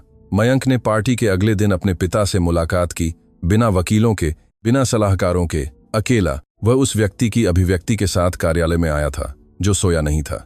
वह डेस्क के सामने कुर्सी पर बैठ गया और बहुत देर तक खामोश रहा, इससे पहले कि वह कहे कि उसे शर्म आ रही थी। आनंद ने उसे देखा और कहा कि शर्म एक शुरुआत थी। उन्होंने कहा कि रेस्तरां का वित्तपोषण समाप्त हो गया था और एक ऐसे ऑपरेशन को खुला रखना असंभव था जिसे रेत पर बनाया गया था। उन्होंने यह भी कहा कि मयंक के लिए एक प्रस्ताव था जो अनिवार्य नहीं था, लेकिन वह उस पर विचार कर सकता था। पूर्व रेस्तरां में से एक को एक नया ऑपरेटर संभाल रहा था जो क्षेत्र के ज्ञान और शुरू से सीखने की इच्छा रखने वाले प्रबंधक की तलाश में था, और वेतन उचित था, लेकिन यह उस व्यक्ति का था जो वास्तव में काम करता था, न कि उस व्यक्ति का जो सही नाम के साथ आता था। मयंक कुछ देर तक अपने हाथों को देखता रहा और फिर कहा कि वह इसे आजमाना चाहता था। आनंद ने कहा कि यह सही जवाब था। अनन्या के साथ कार्यालय में कोई बातचीत नहीं हुई। खान मार्केट के एक जापानी रेस्तरां में एक साधारण रात का खाना हुआ जिसे उसने बिना धूमधाम के, बिना वास्तुशिल्प प्रतीकवाद के चुना था। बस दो लोग एक मेज पर बैठे याकिसोबा ऑर्डर कर रहे थे और उस ईमानदारी से बात कर रहे थे जिसे वर्षों की दूरी और 3 महीने की खोज ने संभव बना दिया था। उसने कहा कि वह धनबाद गई थी। उन्होंने कहा कि वह जानते थे और उनकी आवाज में यह कहते हुए कुछ ऐसा था जिसे उसने एक भावना के रूप में पहचाना जो वह सावधानी से दबा रहे थे, दूरी के कारण नहीं बल्कि उसके आकार के सम्मान के कारण। उसने कहा कि उसने दूर की चचेरी बहन से बात की थी। उसने ऐसी कहानियां सुनी थी जो उसने कभी नहीं सुनी थी। उन्होंने कहा कि एक दिन वह उसे बाकी सभी कहानियां सुनाएंगे। उसने कहा कि वह उन्हें सुनना चाहती थी, और खान मार्केट के एक जापानी रेस्तरां में उस सामान्य रात के खाने में एक ऐसी अंतरंगता थी जिसे हवेली की किसी भी भव्य पार्टी ने दशकों में पैदा नहीं किया था, क्योंकि यह मंचित उपस्थिति के बजाय वास्तविक उपस्थिति से बनी थी। अगले महीनों में आनंद ने उन सभी चीजों को फिर से व्यवस्थित किया जिन्हें उनकी जिंदगी के हर महत्वपूर्ण निर्णय में लागू की गई, उस कठोर पद्धति के साथ व्यवस्थित किया जाना था। वसंत कुंज की हवेली बेच दी गई और आनंद द्वारका में एक अपार्टमेंट में चले गए जो छोटा, इतिहास से मुक्त, एक बालकनी के साथ था जहां एक कुर्सी और उनके द्वारा बनाया गया नाश्ता फिट हो सकता था। वसीयत को उस शांति के साथ फिर से बनाया गया जैसे कोई पहली बार सही तरीके से कुछ कर रहा हो। संपत्ति का अधिकांश हिस्सा अनन्या को इस एकमात्र शर्त के साथ छोड़ दिया कि वह उस काम को जारी रखे जो उसने चुना था, और संसाधनों का उपयोग उसे और बढ़ाने के लिए करे जो वह पहले से करती थी, क्योंकि यह एक उचित तर्क था कि दशकों के प्रयास पर बना पैसा अंततः ऐसे हाथों में पहुंचे जो प्रयास का मूल्य जानते थे। रोहन लॉजिस्टिक्स क्षेत्र की एक मध्यम आकार की कंपनी में काम करने चला गया जहां कोई नहीं जानता था कि बैज वाला शर्मा कौन था, और उसने पहले महीनों में पाया कि उसमें ऐसी क्षमताएं थीं जिनकी कभी आवश्यकता नहीं पड़ी थी, क्योंकि उनकी कभी आवश्यकता नहीं थी। यह कठिन था, कभी कभी अपमानजनक था, उस विशिष्ट अर्थ में अपमानजनक जो स्वस्थ होता है, जो व्यक्ति को फूली हुई स्थिति से वास्तविक आकार की ओर ले जाता है जहां विकास संभव होता है। लेकिन वहां भी जब चीजें उसके अपने गुणों से काम करती थीं, एक ऐसा स्वाद था जिसे वह नहीं जानता था और जिसका कोई तत्काल नाम नहीं था, लेकिन वह बहुत कुछ वैसा ही था जैसा उसके पिता ने वर्षों से इतनी बार समझाने की कोशिश की थी जिसे उसने कभी नहीं सुना था। मयंक ने खान मार्केट में उसी जगह पर नए ऑपरेटर द्वारा खोले गए रेस्तरां में प्रबंधक का पद संभाला था और मंगलवार से रविवार तक ऐसे घंटों में काम करता था जो उसके शब्दकोश में पहले कभी नहीं आए थे। ऐसे कठिन सप्ताह थे और असंभव ग्राहक और आपूर्तिकर्ता जो देर करते थे और खाते जो उतनी राशि से मेल नहीं खाते थे जितना योजनाओं में कहा गया था कि वे मेल खाएंगे।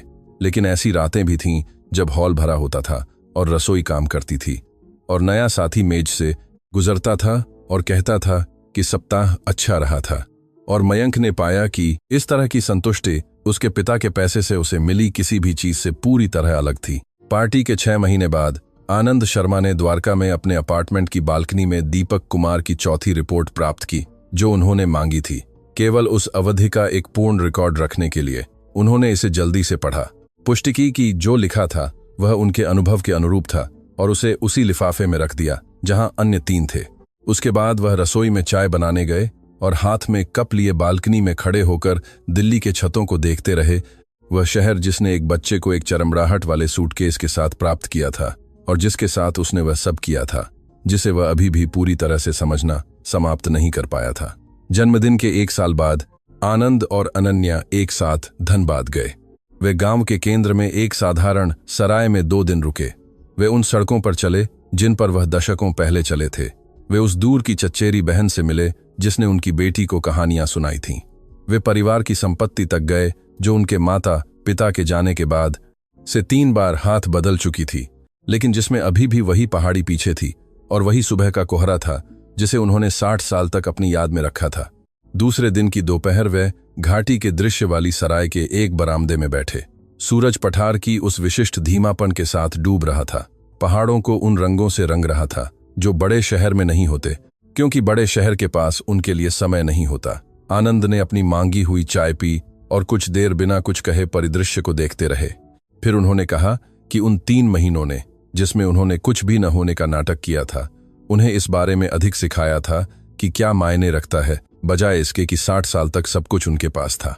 अनन्या ने उनके हाथ को उस सहजता से पकड़ा जिसे इशारा करने के लिए बड़ा होने की आवश्यकता नहीं होती है, ताकि वह सच्चा हो, और कहा कि वह आभारी थी, पैसे के लिए नहीं, नहीं वसीयत के लिए, नहीं किसी भी भौतिक चीज के लिए जो उन्होंने तय की थी, बल्कि उन्होंने जो किया था उसे करने का साहस रखने के लिए। क्योंकि उन्होंने जो किया था उसने उसे दिखाया था कि वह वास्तव में कौन था। पत्रिकाओं के कवर पर दिखने वाला अरबपति नहीं, पारिवारिक तस्वीरों में दूर का मुखिया नहीं, बल्कि धनबाद का बच्चा जो एक चरमराहट वाले सूटकेस के साथ आया था और जिसे अभी भी सब कुछ के नीचे पता था कि एकमात्र वास्तविक धन जिसे वास्तव में मायने रखता है उसे खरीदा नहीं जा सकता। आनंद ने अपनी बेटी को देखा और फिर घाटी को देखा और उस मुस्कान के साथ मुस्कुराए जिसे किसी के लिए बनाने की आवश्यकता नहीं थी, क्योंकि कोई कैमरा नहीं था, कोई दर्शक नहीं था, एक पिता और एक बेटी के अलावा और कुछ नहीं था। झारखंड के एक बरामदे में पहाड़ों और देर शाम के साथ, और इस सीधी सच्चाई के साथ कि कुछ कहानियों को वहां तक पहुंचने में पूरा जीवन लग जाता है जहां उन्हें शुरू होना चाहिए था। कहानी का अंत